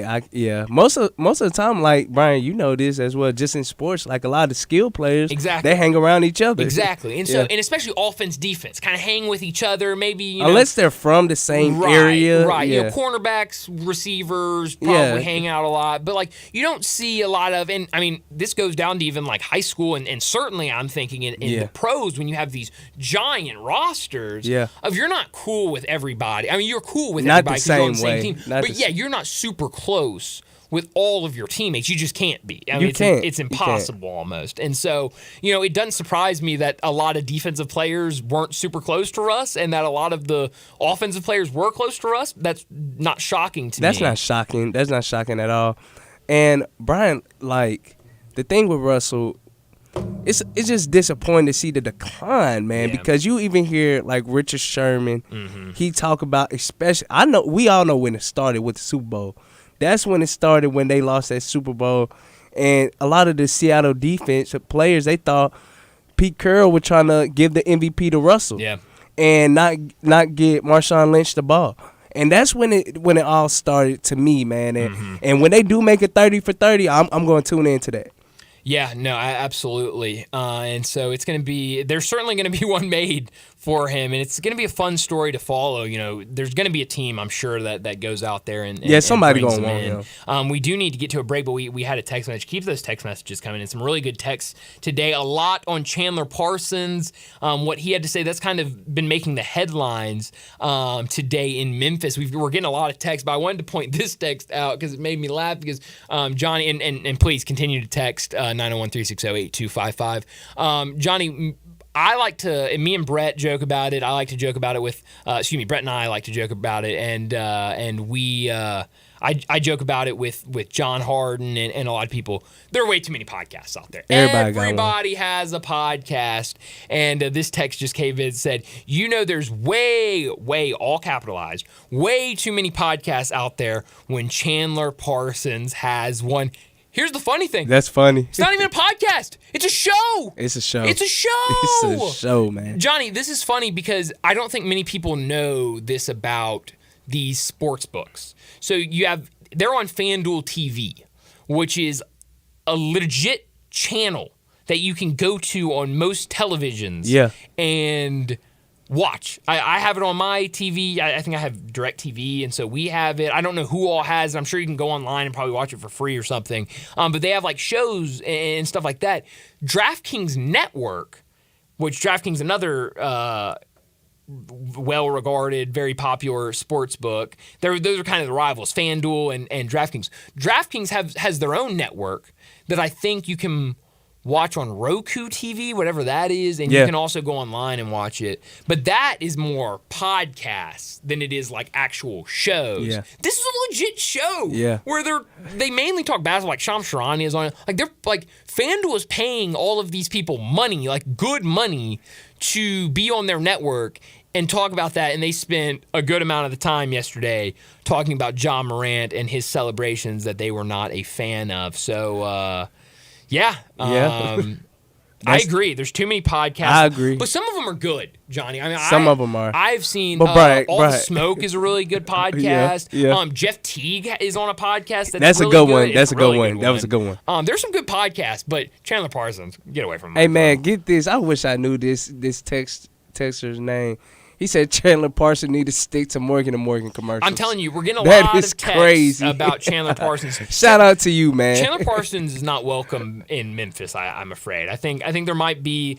Seemed like he burned the bridge. I think after what happened yesterday, I think we have somebody stationed on like all the entry points to like all the streets that lead into Memphis. I think we've got someone sitting there just making sure Chandler Parsons doesn't enter the city of Memphis. And no disrespect to Chandler Parsons, he really wasn't good when he was here with the Grizzlies. Well, and that's what a lot of people are pointing out, that I guess in the past he's joked openly about how he knew he didn't have anything left in the tank. You seen that too? And everything. I haven't seen him actually say it. But I've seen people he actually said it though. That he knew with injuries that he couldn't play, but a team's offering him money, he's going to take it. Honestly, Johnny, I'm kind of with him on that. Yeah, I see what he's saying. If but a team is going to offer you money and good money, I don't care if I can play or not. If I know if I can pass a physical one way or the other, and they're going to be offering me this money, I'm going to go get my bag. We always talk on here about get your money. Go get your money. And so, in that sense, good for Chandler Parsons. Bad for us. In the other sense, bad for us. In the other sense, Chandler Parsons. And then he was on Twitter yesterday responding to everybody, and someone said, Chandler Parsons, you're not welcome in Memphis anymore. And he responded back and said, oh, that's too bad. I was planning on coming on vacation to Memphis this summer. And so he's so funny, man. Yeah, so, it is what it is. But, let's maybe not pay attention to something that's on FanDuel TV, and then I think we'll all be better. And something ironic? You mentioned All the Smoke. If I'm not mistaken, he went on All the Smoke and said that. Did he? Yeah. Oh, did he really? Yeah. Wow, interesting. I missed that. Well, we need to get to a break. We're late for one. When we come back, it'll be time for Big Number of the Day. Broadcasting from the Family Leisure Studio, we are Sports 56 and 98.5 FM. Welcome to the Rendezvous. This is John Vergas. When my dad started the Rendezvous in 1948, I don't think anyone could have imagined we'd still be serving shoulder, cheese plates, and our world-famous dry rub ribs 75 years later. But we are still here in the basement, in an alley in downtown Memphis. We sincerely thank you for making the Rendezvous what it is today. Charlie Vergas Rendezvous. Schedule your holiday gift deliveries today at hogsfly.com. When building the 2023 RDX, we decided to raise our standards. That means a 272 horsepower VTEC turbo engine, standard. Acura Watch advanced safety and driver assistance technology. Yep, standard. Alexa built in, also standard. The 2023 RDX. Raise your standards. Acura. Precision crafted performance. Visit Acura of Memphis to learn more about the Acura RDX. Finding great candidates to hire can be like, well, trying to find a needle in a haystack, but not with ZipRecruiter. Its powerful technology actively finds and invites qualified candidates to apply to your job. So while other companies might deliver a lot of hay, ZipRecruiter finds you the needle in the haystack. See why 4 out of 5 employers who post a job on ZipRecruiter get a quality candidate within the first day. Try ZipRecruiter for free at ZipRecruiter.com/free. That's ZipRecruiter.com/free.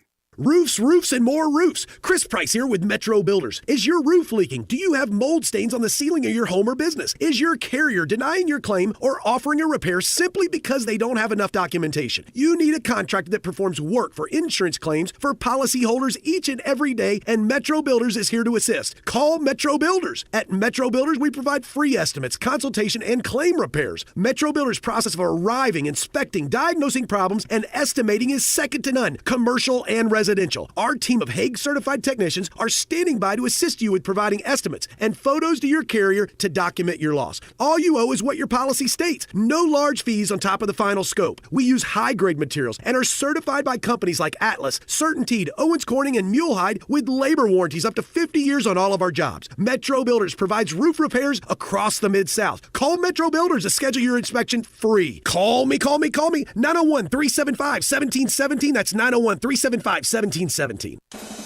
Join Malco Theaters December 30th for the ultimate Chick-fil-A Peach Bowl experience as Ole Miss takes on Penn State. Buy your tickets today at Malco.com. It's the perfect holiday gift for your football-loving family and friends.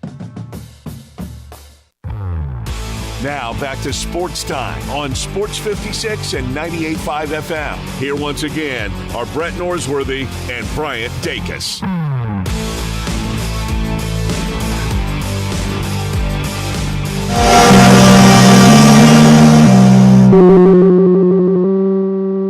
Big Daddy. Hello, Big Brand. It's a guy, he wants to be big, then he gets big, he doesn't want to be big anymore, then he gets small, but the suit's too big. Big Daddy. The big boy. You're a big guy. I think she's trying to pull a fast one on Big Daddy. The big number of the day. Well, Johnny, big number time. It sure is. I do want to. We got another text message. The text we read earlier that said, there's way too many podcasts if Chandler Parsons has one. He texted again and said, and you guys watched the game the other night. If we didn't see what those other goofballs saw or wanted to see, then they're just talking to be talking. And that's what we were saying earlier, Johnny. He's correct. And Isaac Simpson was on with Johnny Radio earlier today, and he made this point, and I really honestly, I'm up here early in the morning, not super early in the morning, but I'm on with John early in the morning. I don't watch a ton of the early shows like First Take and stuff like that, but Isaac was saying earlier today that nobody on First Take or Get Up or any of those shows really pointed out that thing. It was when that show came on FanDuel TV that it became a problem. And so it really seemed like they were looking for something. They were. And I'm sorry, John, I didn't mean to cut you off. No, go ahead. No, please go. But they were looking for something to point the finger at John Morant, and I don't think it's necessary. The story right now is real good. It's a comeback story. It's a revenge story. Mm-hmm. So why would you want to mess that up by just throwing in a narrative that's not even there? If you just did your research and be a journalist like me and Brian is, you would have known that that's a dance that come from LSU. They do it there. So I think they should have just done the research more. Yeah, I think it goes back to what we were saying earlier about. I think, and you can go back, ESPN did a bunch of stories before Ja Morant came back from his suspension, and I think you're seeing a lot of people, you were seeing a lot of people do it before Ja came back from suspension, and when he was on his suspension is Ja Morant has turned into such a superstar in this league already. He's the future, he's so man. young, but he already has a couple of All-Stars in his pocket. He's a rising star. He's got a shoe deal with Nike. He's the guy. A lot of people love what he's doing, and so I think they know this is going to be if Ja does anything that could make headlines. If we talk about it, it's going to do numbers. Oh, yeah, people are going to be talking about it, and in this day and age, that's what it takes. And it kind of worked for them. It's what we've all been talking about for the last 24, 48 hours, and so it kind of worked for them. But I agree. I didn't see anything there. I don't think anything was really crazy about it. But whatever. Hopefully, whatever. Hopefully this will blow over and we won't be talking about it anymore. My big number today, Johnny, and I'll go back. Maybe this is a lazy big number, but I really don't care because I think it was a massive statement. My big number today is 6, and that is how many passing touchdowns Miller Moss had last night for USC. 372 yards, 23 for 33 through the air, 6 touchdowns, 1 interception for the young quarterback, a sophomore. He was the backup really all season long for USC, but because of Caleb Williams in front of him, he never got that opportunity to shine. He took that opportunity, took advantage of it last night, and really made the most of it. So I thought a huge statement for him. I think it puts him in a good position. A name that nobody really knew before last night, Johnny. You look around college football, and Nico, I don't want to try to say pronounce his last name. Over at Tennessee.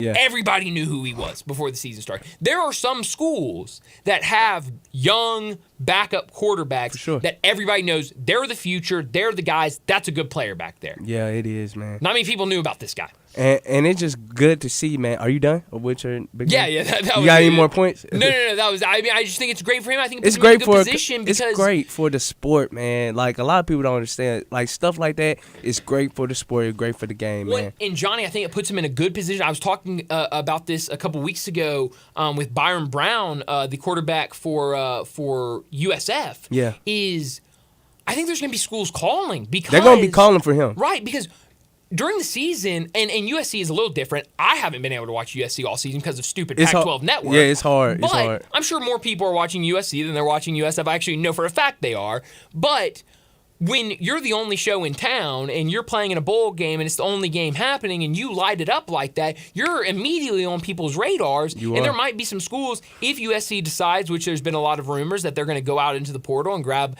an experienced quarterback. If they do that, there could be a lot of landing spots for this young quarterback. Yeah, man.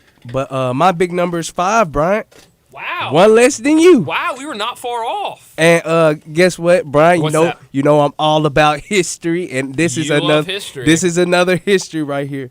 And we're going to go into NHL hockey. Ooh, hockey. I love hockey. You're a hockey Johnny. guy. I am. You're a hockey guy, so I got a hockey big number, man. Thank you. Chris Letang became the first defensive man in NHL history to record 5 points in a period for the Penguins. Wow, that's nice, man. Yeah. That's nice, ain't it? Yeah, he that final score was like 7-0 or something like that last night. I mean, it was incredible final score. Yeah, if I'm not mistaken, I think you're right. I didn't see really any of that game. I was watching football last night. I didn't pay much attention to what was happening in hockey, but I did see that. That was an incredible, very hard to do, and that's why it's history. It is not done very often. We need to get to a break, but before we do that, a lot of bowl games, bowl season, NFL rolling, college basketball starting back up. A lot of sports on fun, and I know you're looking for a spot. So let me point you into the direction of Bell Tavern, 117 Barbaro Alley, right behind 117 Prime. Maybe you're out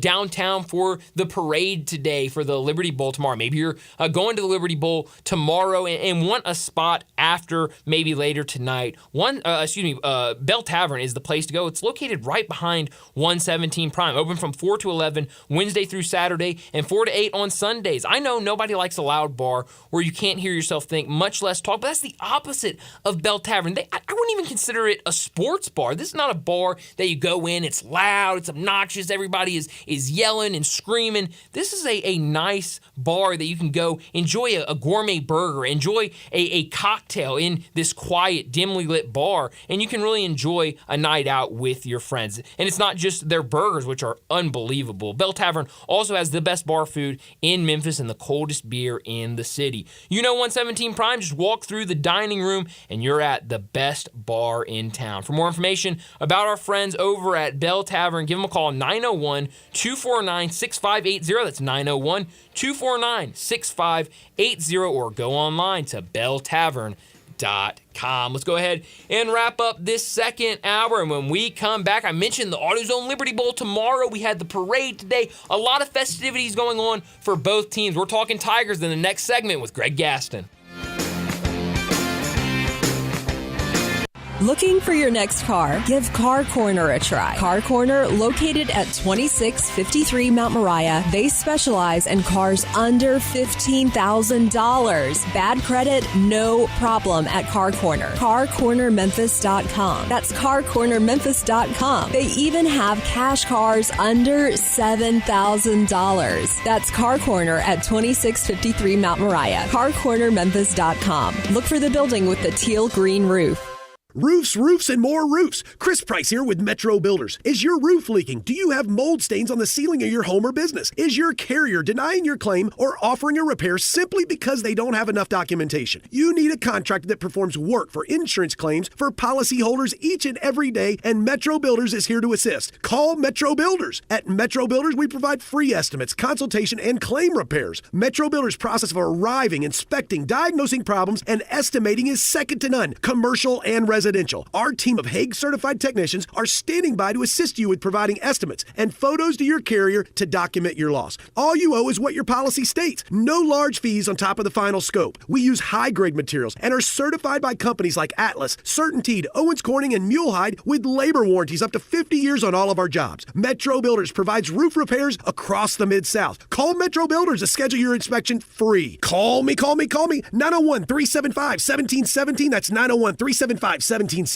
As the weather gets colder, the NFL offers Stay Hot on FanDuel. Right now, new customers get $150 in bonus bets with any winning $5 moneyline bet. That's $150 if your team wins. If you've been thinking about joining FanDuel, there's no better time to get in on the action. The app is so easy to use. There's a wide range of betting options, spreads, player props, over-unders, and more. I like putting parlay bets together, hammering the overs, and anytime player touchdown bets always have me on the edge of my seat.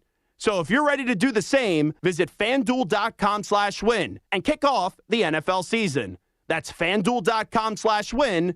FanDuel, official partner of the NFL. 21 plus and present in Tennessee. First online real money wager only. $5 pregame money line wager required. First online real money wager only. $10 first deposit required. Bonus issued as non-withdrawable bonus bets that expire 7 days after receipt. See terms at sportsbook.fanduel.com. Gambling problem? Call TN Redline 1-800-889-9789. It's our season of giving back at Gossett Kia on the Pike, and we've got the perfect holiday gift for you. Hit the road with 41 MPG Highway 2023 Kia Forte LXS, $239 a month, $27.99 due at signing. Get road-ready SUV Seat 7 2023 Kia Sorento LX, $319 a month, $34.99 due at signing. And 8-passenger seating in your new 2024 Kia Telluride LX, $459 a month, $34.99 due at signing, all 36-month lease. Plus, you'll get peace of mind with Kia's 10-year, 100,000-mile powertrain limited warranty. Ask for Bobby J. He's ready to put you in a new Kia today. Gossett Kia, 1900 Covington Pike, or online, KiaCovingtonPike.com. If you want it, we got it at Gossett Motor Cars. benefits, 50 acquisition fee, Forte RE 699,094, MSRP 21,385, Sorrento PG 242,710, MSRP 33,010, Telluride RG 462, 2822, MSRP 38,705, includes all rebates and incentives, must finance through Hyundai, excludes tax title license with approved credit. See dealer for complete details. Offer valid through 1/2/2024, dealer stock only.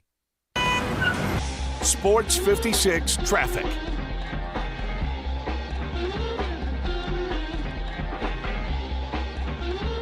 Good afternoon. In the cleanup stages of this crash, 240 eastbound at Poplar, it did slow down that traffic even more now on 240 east as you approach Mount Moriah, trying to get past Billmore's Parkway 385. Again, they're in the cleanup stages of this wreck, but a lot of rubbernecking.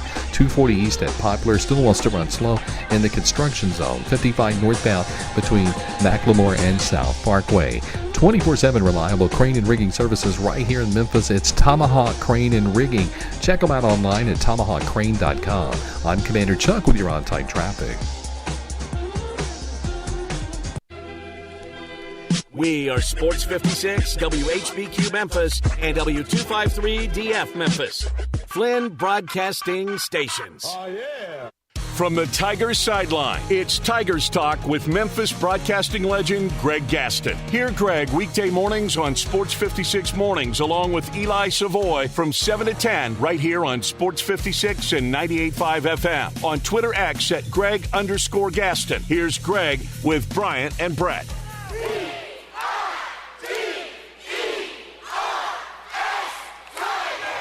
Welcome back into Sports Time. Bryant and Johnny with you, and Greg Gaston joins us to start our third and final hour of the day. Greg Gaston, he joins us every day, brought to you by from the Tiger sidelines, I should say, and brought to you every single week by Jim's Place in Collierville, the law offices of Stephen Leffler, Mount Moriah Auto Sales, and Neil's Bar and Grill. Also brought to you by Oak Court Salon. Sports 56 listeners get 25% off at Oak Court Salon. Ashley Waddell and Lane Lascola are expert stylists at Oak Court, and they're giving Sports 56 listeners 25% off their first appointment. That's right, cuts, color, highlights, balayage, Brazilian blowouts, and split-in treatments. Book today and save 25% off at sports56.glossgenius.com. Like I said, Greg Gaston joins us now to talk Tigers, and a big day tomorrow for the Memphis Tiger football team as they take on Iowa State in the AutoZone Liberty Bowl. A lot of festivities today downtown. I know the parade took place a couple hours ago, and before that, Iowa State had a pep rally at AutoZone Park. I saw this on Jonah Dillon's Twitter page. Jonah Dillon from the Commercial Appeal. Looked like a really good turnout for Iowa State. What do you expect to see from the Iowa State fans? We know how well they traveled. Do you expect a big Iowa State crowd tomorrow afternoon?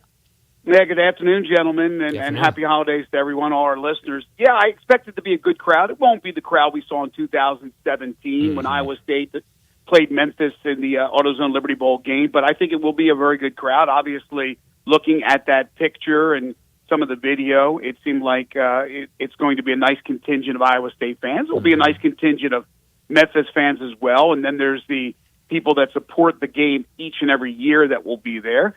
Just make sure you bundle up tomorrow. It'll be a cold day, but hopefully a lot of fun. And it was a busy day. The parade hopefully went off without a hitch. I was unable to go down there. I had coaches meetings, Brian, so just wrapped up the coaches meetings for the game tomorrow. I can tell you that the Tigers are fired up to get this opportunity to play a Big 12 team. Absolutely, and we learned some more from Ryan Silverfield earlier today as both coaches had their press conference earlier today and talking about some of the guys we could see play tomorrow because of opt-outs, transfer portal, and stuff like that. Ryan Silverfield said true freshman offensive lineman Malachi Breland could see some action tomorrow. Ryan Silverfield said he's done a really nice job all season. It's hard for a true freshman O-lineman to play. Malachi's done a phenomenal job. What will we see tomorrow on the offensive line? We know the transfer portals and some guys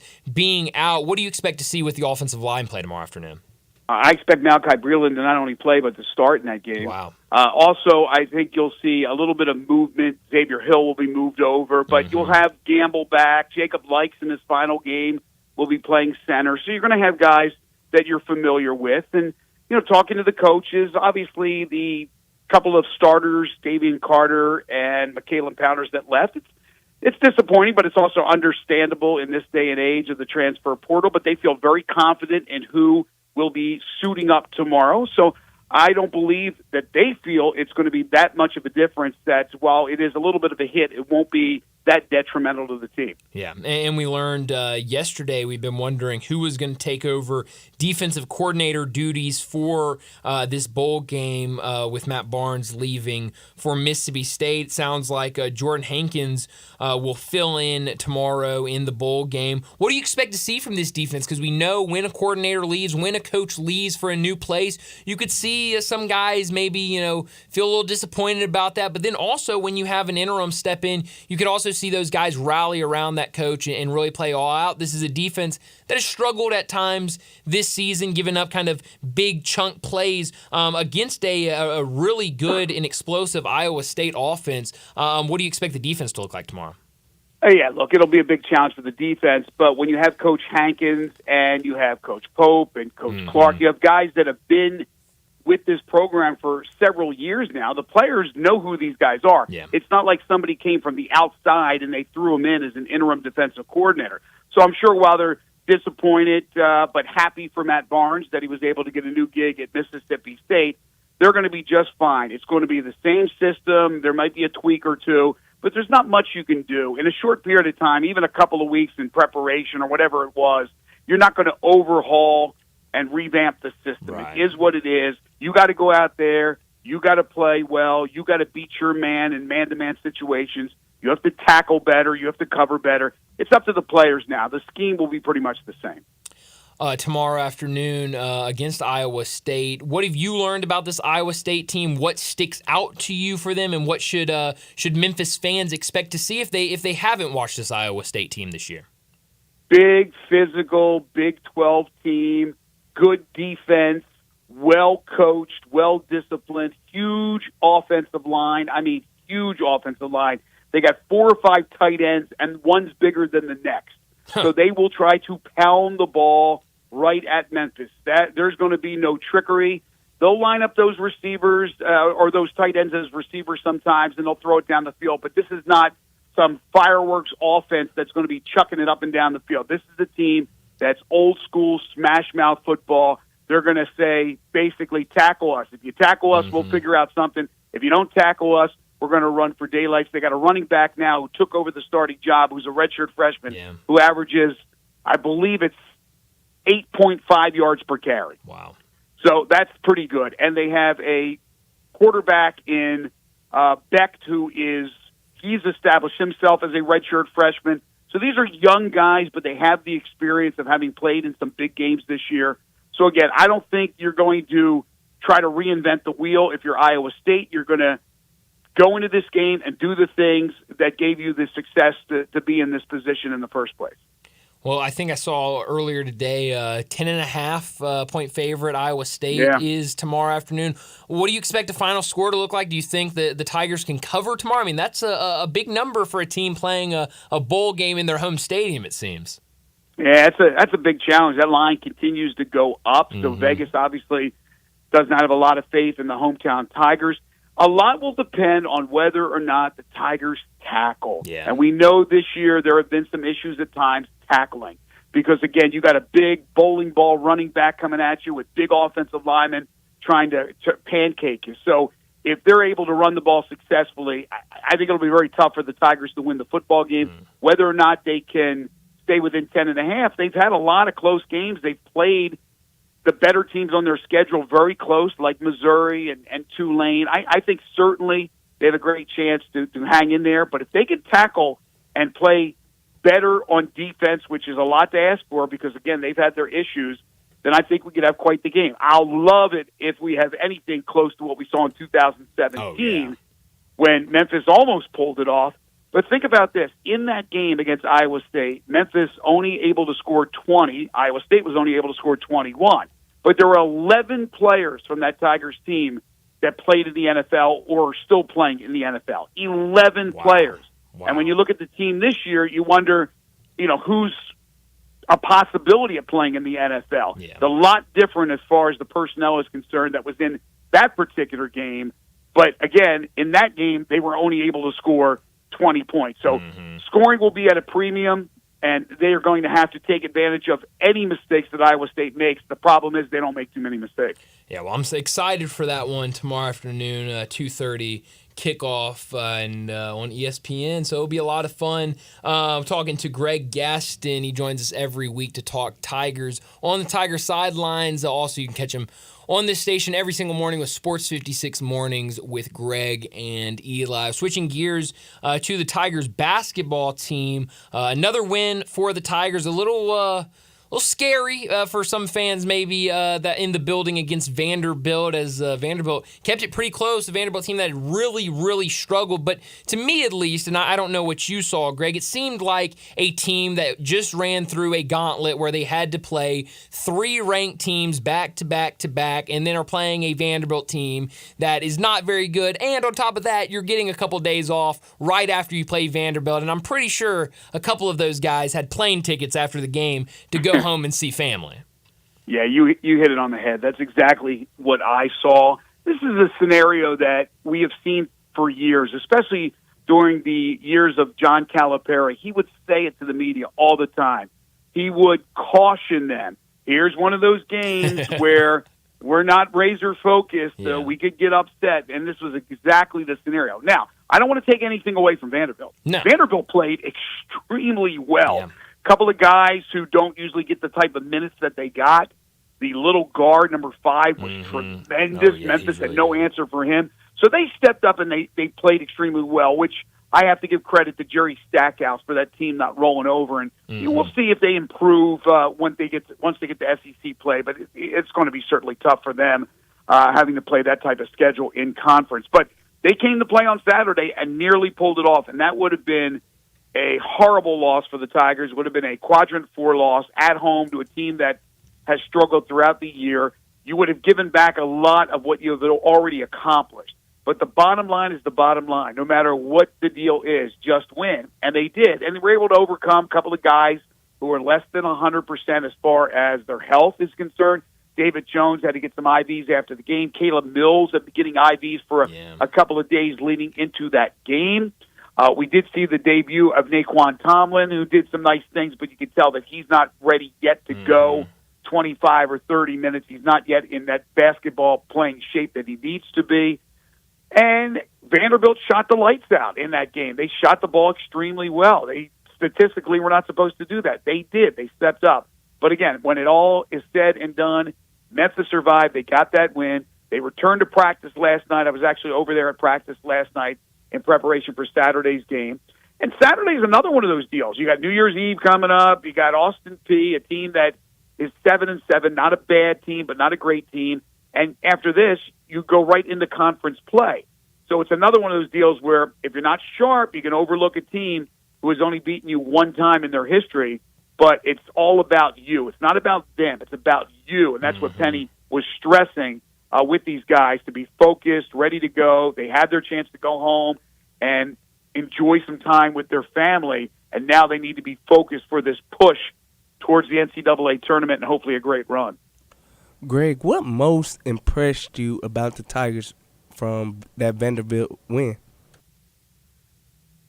Just the fact that they were able to make the plays down the stretch and win the game, although certainly Vanderbilt had that chance to win it in the end. But Memphis was able to get some key stops defensively. After Vanderbilt got off to that torrid shooting game, they were able to come back down to earth. Some of that had to do with them getting a little cold, but a lot of that had to do with Memphis as they certainly turned up the defense in that second half, made it a lot tougher for Vanderbilt. I was also impressed with David Jones, who was certainly under the weather, to be able to still go for, what do you end up with, 28, Brian? 26, 28? 26, I think, but it might have been 28. Great game. Yeah, to do that when you could tell he wasn't playing at his best, his shot was a little bit flat, but he got to the hole. He is really, really good at drawing fouls, getting to the hole, and making the free throws. So I would just say the perseverance. They never got down on themselves no matter what the score was. They always felt confident they could come back and win. So that's probably what I got out of it the most. Yeah, 28 for David Jones in that game. And 28. Greg, you mentioned Naquan Tomlin, his first game with the Tigers, and really cool scene. Johnny and I were both there at the game and had some really good seats. And when he gets up off the bench, Penny looks over, tells him, go in. He gets up before he even gets to the score table. People are already realizing, okay, Naquan Tomlin's coming in, and people are getting to their feet and starting to cheer. And then when, next dead ball and he comes in, gets a standing ovation, everyone's super excited to see him with this team. And then to go in, first possession, he gets the ball, he swings it to the corner, gets it back, and knocks down a three. Not a great three-point shooter before coming to Memphis, but knocks down his first shot, a three-pointer. But as the game went on, like you said, did some good things, but certainly looked like a player that hasn't played in a game since last March, looked a little rusty at times. How many games do you think it takes him to really get back to what we all saw and watched him do last year at Kansas State? Well, first of all, just to add to your point, it was a great moment. It was a great moment for him as well. Yeah. And it also shows you, and you know this through your family, Bryant, and I'm sure, Johnny, you know this as well. Memphis fans are intelligent. Yeah. They knew what was happening. They have followed the story. They knew he was going to get this opportunity to play more than likely in this game. They know he's not yet 100%. And to be able to just right off the bat treat him like family, like he had been there the whole entire time. They embraced him. I love that about Memphis fans, and they made him feel really at home and really welcome. But I would imagine that he'll get probably 22 minutes Saturday against Austin P. Then they turn around and they'll play their first 3 conference games in about a week or 8 days. Yeah. So it's baptism by fire. They'll be at Tulsa, home to SMU, and then UTSA is a home game that I'll have the broadcast of. So I think by certainly a couple of games into conference play, I think he'll be probably close to 100%. But I think the minutes that he'll get in these next few games will be important, along with the practices that are taking place to get him up to snuff and ready to go. Going back to me and to Johnny and I being at that game the other day, there was a guy sitting behind us. There was a stretch in the second half where Memphis just, possession after possession would go down and just kind of throw up a three. And there was a guy sitting behind us that was keeping count of how many straight possessions Memphis took a three-point attempt and missed. And I think it got up to 7 or 8, and he was keeping track behind us. It was hilarious. But when you look at this roster, and this, there's been a couple of games where three-point shooting has been an issue, and it wasn't a huge issue in the game against Vanderbilt. Shot 36% from 3. But when you look at a guy like Ashton Hardaway, a young guy still kind of trying to find his footing at the collegiate level, do you see at any point maybe a good opportunity against Austin P to get some more minutes? Do you see anywhere where Penny Hardaway, and I guess now it's hard with Tomlin coming in, but giving Ashton more minutes to try to get a three-point shooter out on the court? Yeah, the three-point shot is not going away. I could tell that guy. It's not going away. It's a part of their offense. Yeah. Dribble, drive, penetration. If they get to the hole, they'll get to the hole. If not, they are kicking. And they're kicking, and they're going to shoot. Yep. And Jaquan Walton is going to continue to shoot. But, yes, I love Ashton Hardaway's shot. I really do. It's building more confidence. And I think he's in the rotation. Yep. So he's going to play. The question is, what does he do when he first enters the game, whether or not he's going to get significant minutes? He hasn't really had a lot of games where he's had significant minutes. We go back to that Michigan game in the Bahamas where he was brilliant.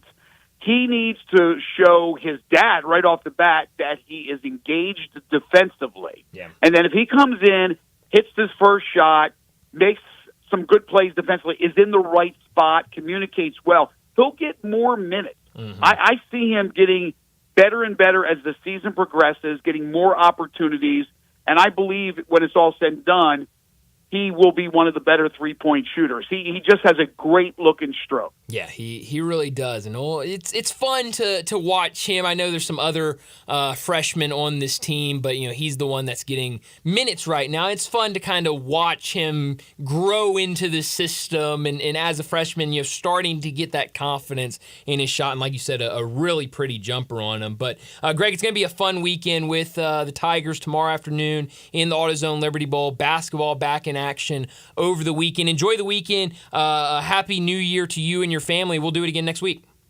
Thanks, guys. Happy New Year to you as well. Thanks, Greg. Greg Gaston, he joins us every single week to talk Tiger football and basketball. Again, he'll be on the Tiger sideline tomorrow in that game against Iowa State, and you can listen to him every single morning, part of Sports 56 Mornings with Greg and Eli. It's going to be a fun game, I think, to watch on Saturday. Tiger should win over Austin Peay, but this is an interesting Austin Peay team. New coach in there, and he's from Northwestern State down in Louisiana, and brought a lot of his guys from that team with him to Austin Peay, including a name that a lot of people will remember, Emmanuel Hansel, who is a young guy. I don't know if he redshirted or not last year. So he's either a sophomore or redshirt freshman. I think he's a redshirt freshman. I think he's a redshirt freshman. But Johnny, as you know, and I'm sure a lot of people remember, Memphis was recruiting him. They were pursuing him. He was here. I remember he was here for a visit. I don't remember if it was official or unofficial, but I remember him being at a game, seeing him at a game. But he is the young man that only has one arm. His left arm ends at his elbow, and it's really incredible what he can do, and is a good player. He is very athletic. Extremely athletic, and he's getting really good minutes. I don't know how many minutes he's averaging right now for Austin Peay, but he's certainly going to play, and we're going to be able to see him in that game. And so that'll be fun to watch. Yes, it will be. And see what this Tigers team can do. Austin Peay right now 7-7 on the year. ESPN Analytics matchup predictor give the Tigers a 93.4 chance to win the game, and I'm trying to see if I can pull up their stats and see. Emmanuel Hansel is averaging 18.5 minutes per game, so he's playing a lot. So we'll get to see him. That will be really, really fun. And that's good for him, man. It really is. And their leading scorer, DeMarcus Sharp, an older guy, a guy that came here from Northwestern State last year and is averaging 18.4 points per game. So a really good score. I believe he is leading them in points, rebounds, and assists. Oh, my gosh. I'm looking at their stats. This guy, DeMarcus Sharp, he's a senior for them. Senior point guard, I believe. That's impressive. Points, rebounds, assists, steals, and blocks. All categories? All categories. He's leading this team. Now, that's very impressive. That's impressive. Might not be a good thing for the rest of the team, but it's that not. is But for him, it's good. Impressive that he is leading in every single category. So should be a good game for the Tigers to put another win in the books before they start conference play the following week. Before we get to a break, I got to tell you about Hewlett and Dunn, Boot and Jean on the historic square in Collierville since 1961. Charles Hall, he started working there in his teens, and now with his wife Laura, they own the place known for all the boots, but also clothing, accessories, and a cap for any team in any season. They've got Western wear, work boots, safety toe, soft toe, even rubber boots for every single occasion at Hewlett and Dunn. And from head to toe, they have you covered with every brand imaginable, like Ariat, Dan Post, Anderson Bean, whether for men or women. And it's not just the boots. They've got clothing options like jeans, pants, shirts, shorts, outerwear, and the best duck head collection you'll find. Charles and Laura Hall invite you to 111 North Center Street on the square in Collierville, or to their website, hewlettdunn.com. If you're in the need for accessories, they've got that too. Hats, sunglasses, boot care products, and every area team snapback and cool hat you can think of, whether it's the Tigers, Mississippi State, UT, Ole Miss, or the Razorbacks. Man, 3 of those teams are playing this weekend, so make sure you head out there because they've got you covered with hats for all of those teams. You can get one before going to cheer your team on. If you're heading somewhere over the weekend or in the coming months, their travel bag selection is top notch. HewlettDunn.com, but please head out to Collierville, give them a visit, and say hello at 111 North Center Street on the square in Collierville. That's Hewlett and Dunn. Well, let's get to a break, and when we come back, we'll talk about what's trending. You already know you can listen to Sports 56 anywhere with the Sports 56 app, or at sports56whbq.com. But you can also watch us daily with live video of all of our shows on Twitter, Facebook, YouTube, and Twitch. The Crazy Coop, America's premier wing destination, has 27 delicious flavors to choose from and counting. Like the Buffalo Ranch, a perfect combo of ranch seasoning with a little kick. Mango Habanero, sweet taste of mango followed by the heat. Or Sweet Maple Bourbon, the taste will remind you of chicken and waffles. And that's just 3 of the amazing 27 chicken wing seasonings that you can get at the Crazy Coop in Bartlett at 7199 Stage Road, and now open the Crazy Coop Express at 1315 Ridgeway off Poplar. Some like it hot. How about the Crazy Sweet Lemon Pepper Hot or Crazy Suicide? Can't take the heat? Get the 4-cheese roasted garlic or barbecue bacon bourbon. Ask about the $9.99 lunch special. Now those are some crazy good prices. The Crazy Coop, 2 locations, 7199 Highway 64 between Applin and Kirby Whitten, and 1315 Ridgeway off Poplar. Family owned and operated, The Crazy Coop, America's premier wing destination. You or someone you know or care about has dealt with a difficult divorce. When facing divorce, you need the attorneys at Rice Law. Nick and Larry Rice lead the firm with 3 generations and 7 decades of experience. Located in Memphis, serving the entire state of Tennessee and North Mississippi. Rice Law is who you need to call. Simple or difficult divorce, they know how to handle it. Call Rice Law at 901-526-6701, or for more information, visit them at aboutdivorce.com. That's aboutdivorce.com. Wendy's Peppermint Frosty and Frosty Cream Cold Brew make the perfect gift for anyone in your life. Especially for you. Yeah, this year you're sitting on your own lap and getting yourself what you want. Finally. And now every day this season, unlock 20% off your total when you get any small, medium, or large Frosty in the Wendy's app. So order something from your own wish list this year. Limited time only. Participating U.S. Wendy's with app offer and registration. Applies to menu items only. Taxes and fees excluded.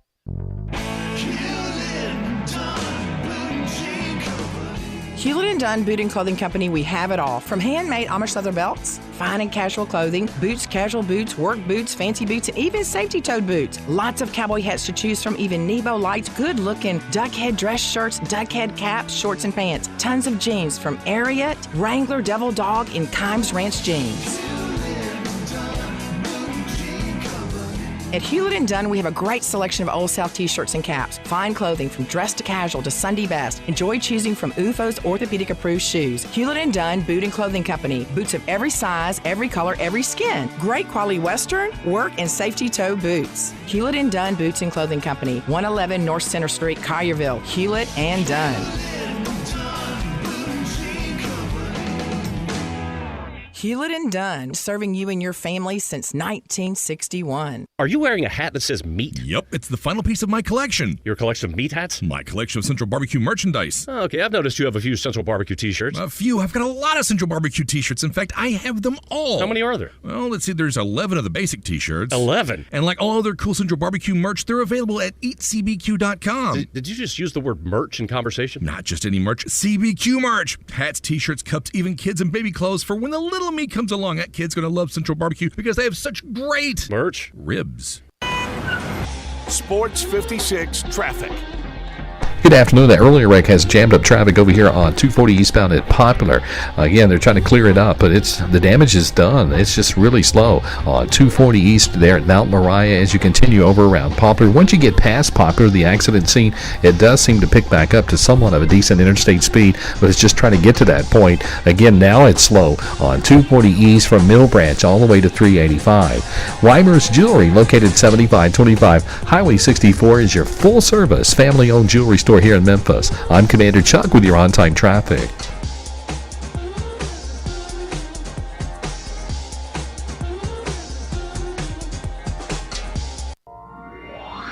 Now, back to Sports Time on Sports 56 and 98.5 FM. This hour is brought to you by Hewlett & Dunn Boot and Jean Company in Collierville. Here once again are Brett Norsworthy and Bryant Dacus.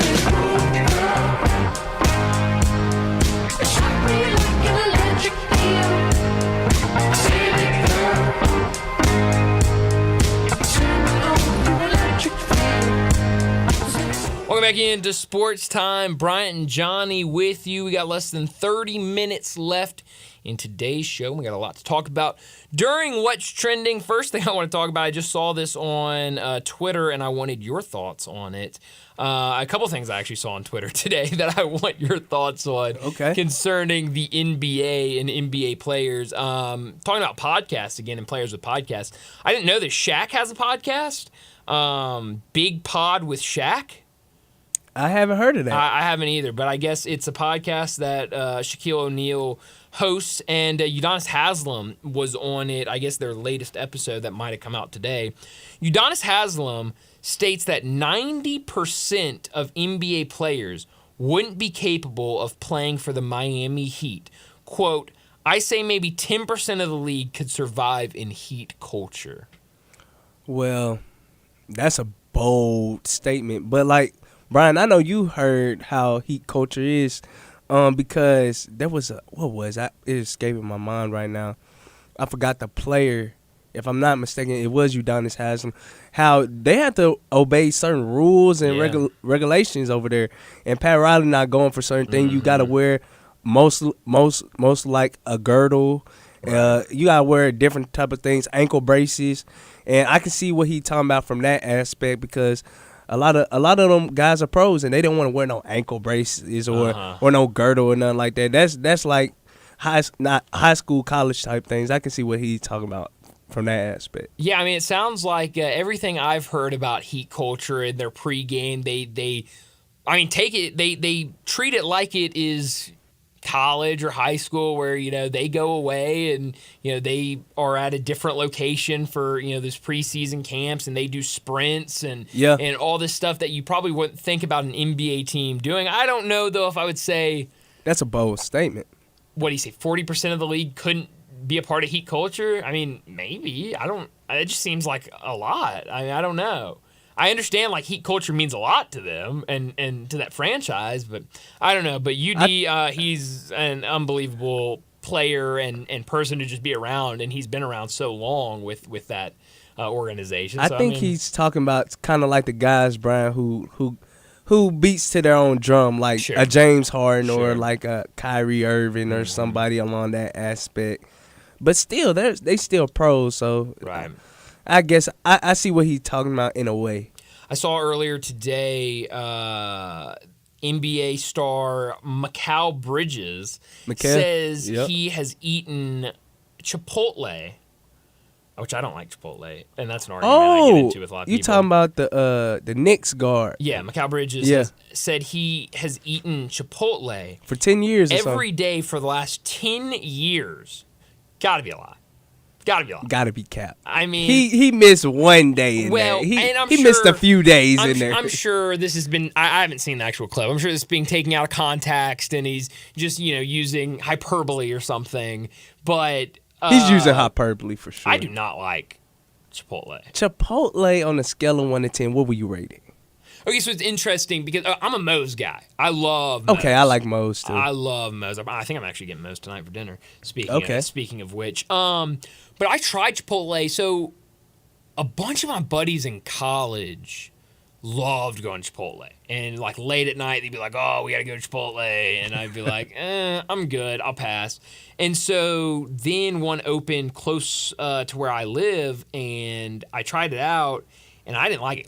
My little brother Connor loves it. He gets it all the time. I didn't like it. Their rice has like lime juice over it or something like that. Yeah, white rice. Not a fan of it. And so when I got a burrito, I was not a fan of it. Last time I went, I just got like tacos, and I just had like chicken, cheese, and some like other a plain stuff on type. it. Yeah, but I just got it with like no rice. Like it'd just be like how anybody else would get a taco, but they put rice on their tacos at Chipotle. I guess I didn't get any rice on it, and it was much better. I'd give it like a 3.5. Chipotle's a 5 or a 4. Like wow, 5. So you're not a Chipotle fan either. It's like, I think it's more hype. That's what I like to hear. That's what I like to hear. But it's interesting. We got the Pop-Tarts Bowl going on right now. Ooh. The edible Pop-Tart mascot is, it's certainly not edible. I don't know what's going to happen. That is no way edible, game. Man. Yeah, it's just a regular mascot that's a Pop-Tart. But before the game started, I saw this wow, I didn't know this. A little history of Pop-Tarts. Introduced in 1964, and it was not called a Pop-Tart. It went off the screen. I was going to say what it was called, but it went off the screen. Maybe tart. This is bad now. I don't know. But before the game started, they brought out this giant toaster and had it at midfield. Really? And pops out the Pop-Tart mascot. And there's smoke and pyrotechnics and everything going these on. Bowls, man. Yeah, these bowls are getting a little out of hand with what they do. I mean, we talked earlier, the Duke's Mayo Bowl yesterday where they poured mayonnaise on the winning coach. Last night in the DirecTV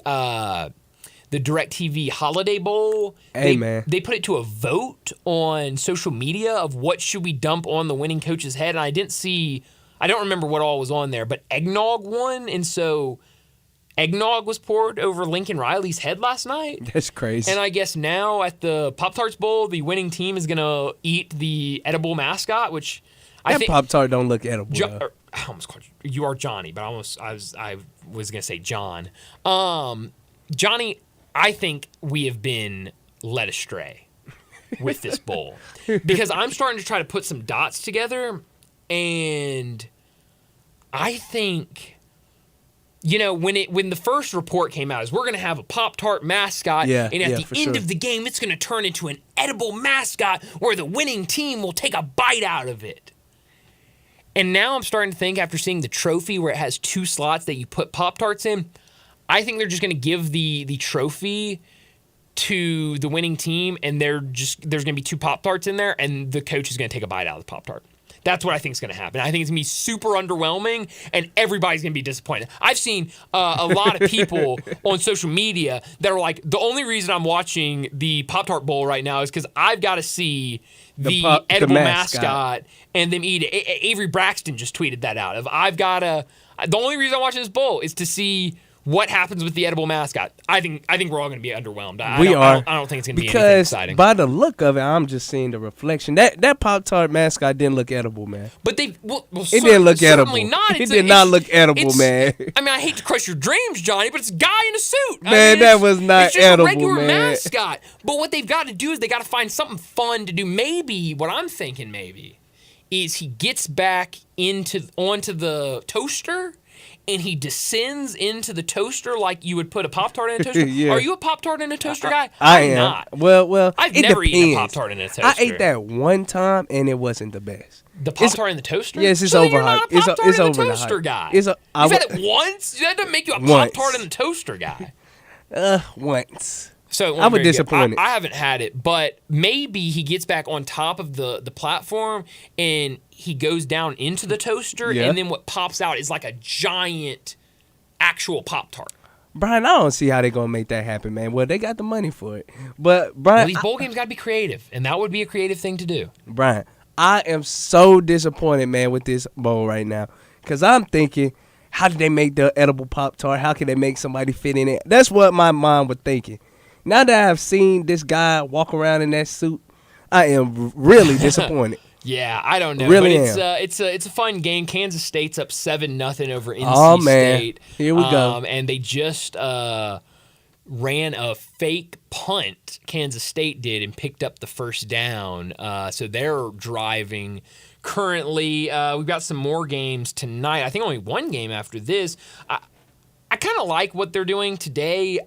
Last night you had the 2 games going on at the same time last night, one on ESPN and one on Fox. Yeah, for sure. Today, we just have 4 games, and they're all on ESPN. So you can literally just leave your television on ESPN all day, and you'll see every single bowl game, which I kind of like. Amazing. And so later tonight, we'll have that big one that a lot of people have been talking about, Arizona and Oklahoma. Arizona's still a 2.5-point favorite over Oklahoma. A lot of people talking about all the transfers, all the opt-outs for Oklahoma. Johnny, I really don't think it's going to be that big of a deal. I'm looking at this. Me and John Harden were talking about it earlier, and he was pointing out the offensive line. They're missing guys. And, we were talking about it earlier. Today you'll have senior, redshirt, sophomore, redshirt, senior, sophomore playing on the offensive line. They got a veteran group, a little veteran group in there. And then he was talking about their running back. I think they're going to have a couple running backs out, but Really? I didn't know that. But their leading rusher is still on the team and will be Oh, playing. really? I didn't know that. They didn't lose a single receiver. All the receivers are playing. This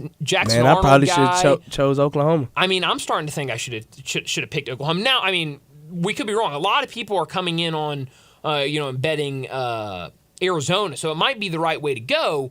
But that should be a fun game tonight, and then tomorrow, all eyes here locally will be on ESPN. Hopefully, at the game tomorrow in the building. That's why I'm kind of hoping, Johnny. I don't know if we're supposed to say this or not.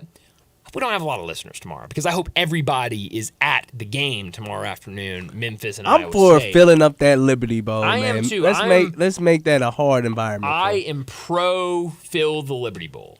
We should make a hashtag. We should make a hashtag. Fill the Liberty Bowl. But going back to Jonah Dillon today was at the press conferences for both coaches and did a lot of good reporting and some things that he put out there. Ryan Silverfield was talking about the seniors. For a lot of these seniors, today was the last practice they'll ever have, and for some of them, tomorrow will be the last time they'll wear a helmet.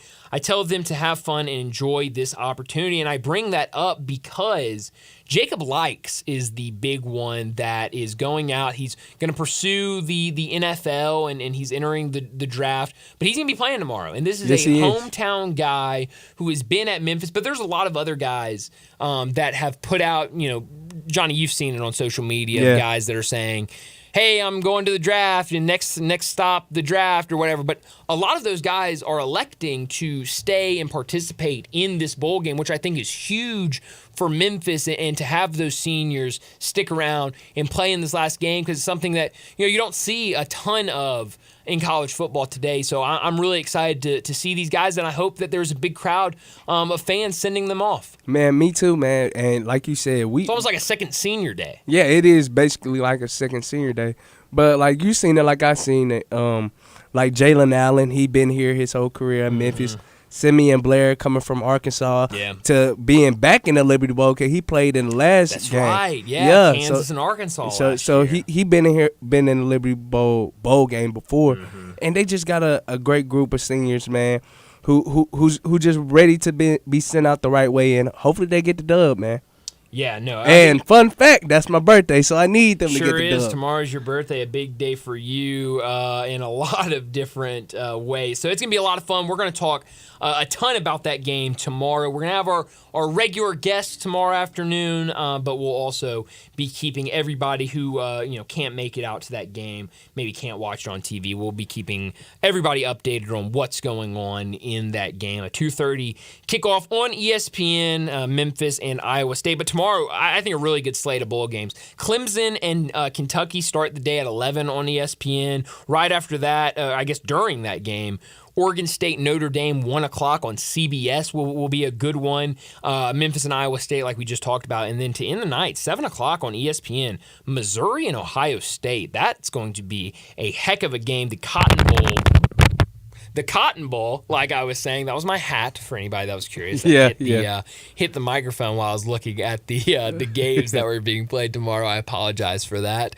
But no, it should be a really fun day, and that's going to lead into a great weekend. New Year's 6 bowl games. Ole Miss and Penn State going to start us off in the Peach Bowl on Saturday. It's going to be a really fun weekend. NFL on Sunday, and then Monday, New Year's Day, the college football playoff game. So we're really shaping up for an unbelievable sports weekend. But let's go ahead, get to our final break of the day. When we come back, we're wrapping up today's show with Taco Bell Crunch Time.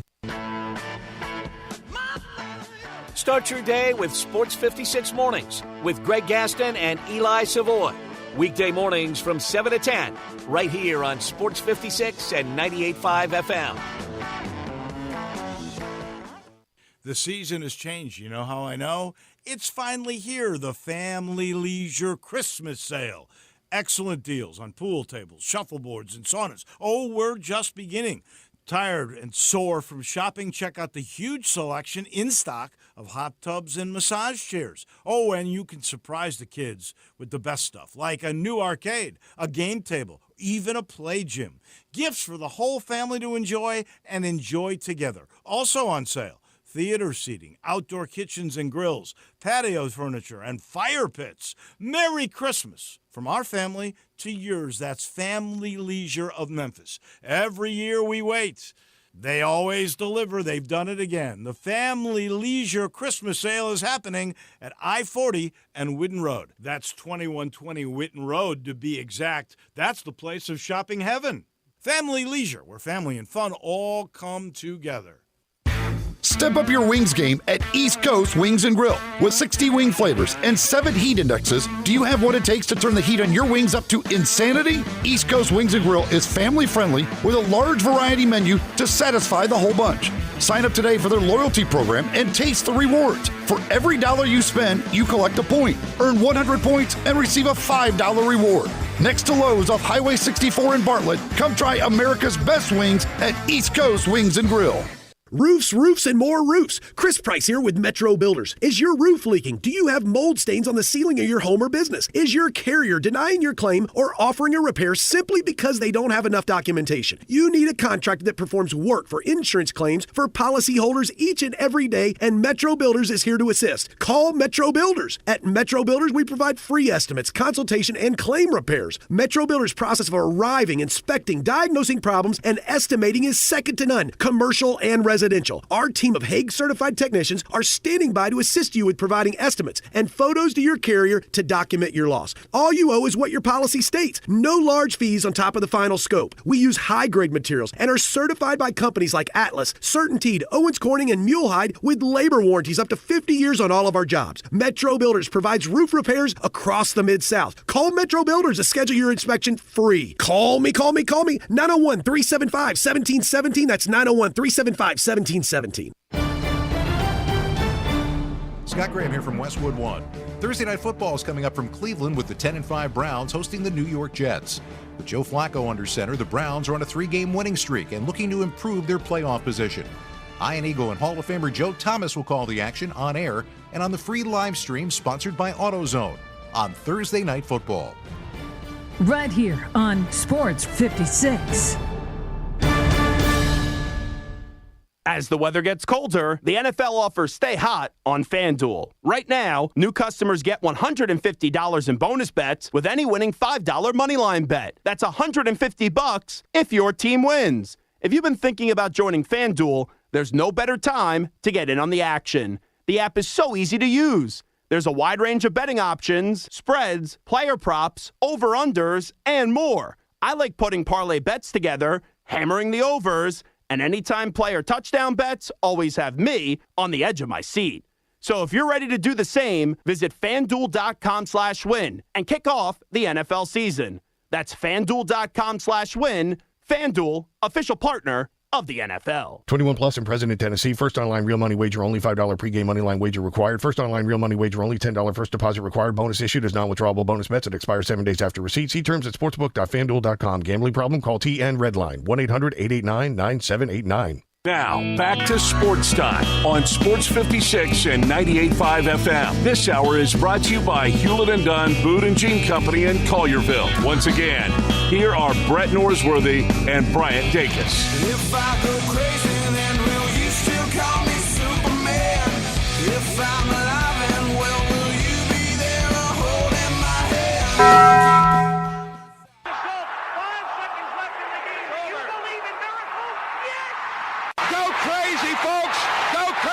This is Geraldo. It is crunch time. You are looking live. In your life have you seen anything like that? Goodbye.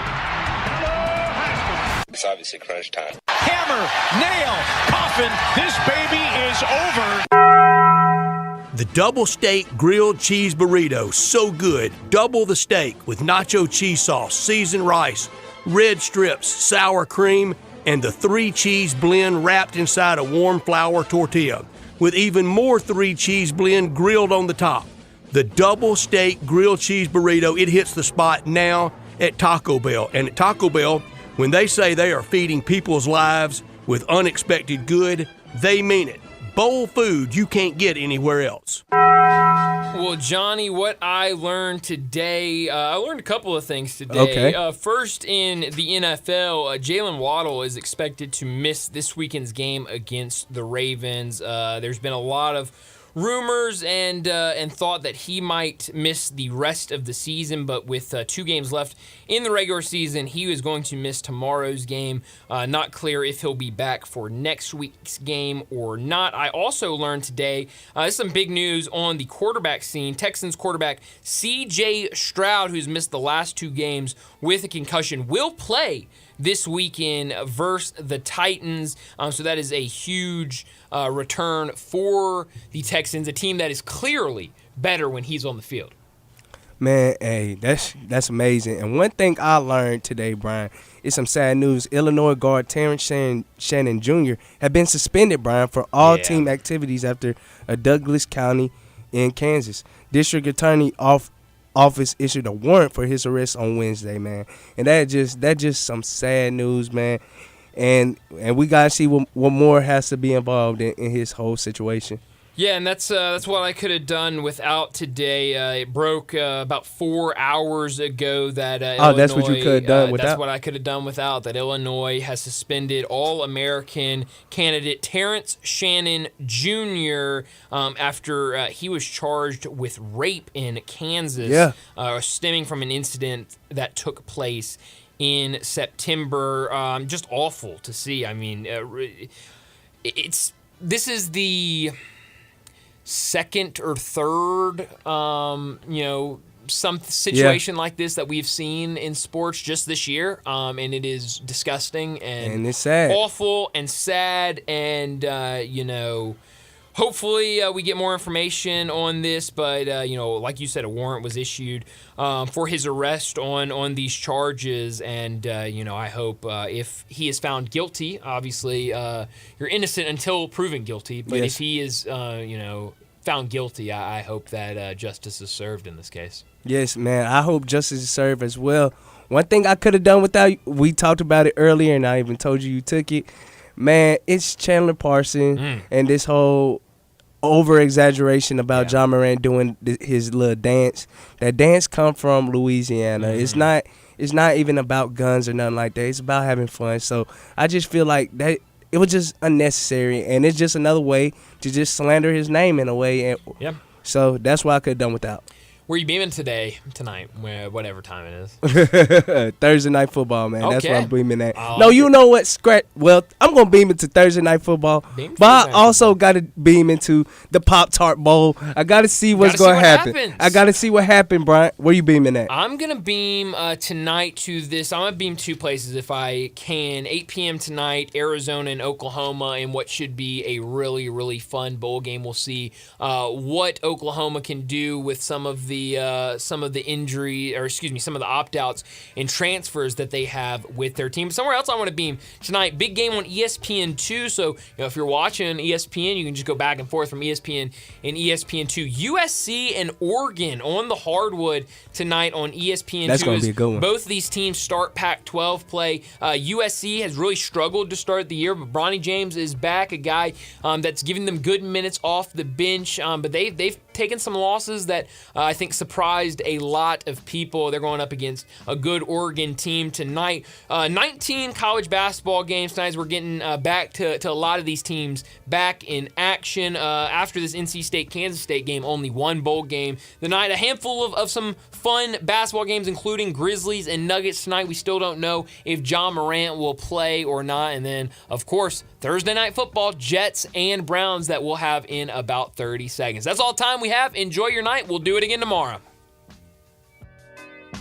Hi, this is Jonah Gamble, left guard for University of Memphis football. Let us help you use your home's value for all those projects or vacations you've been putting off. Now you can borrow up to 100% loan to value. No closing costs for loans 50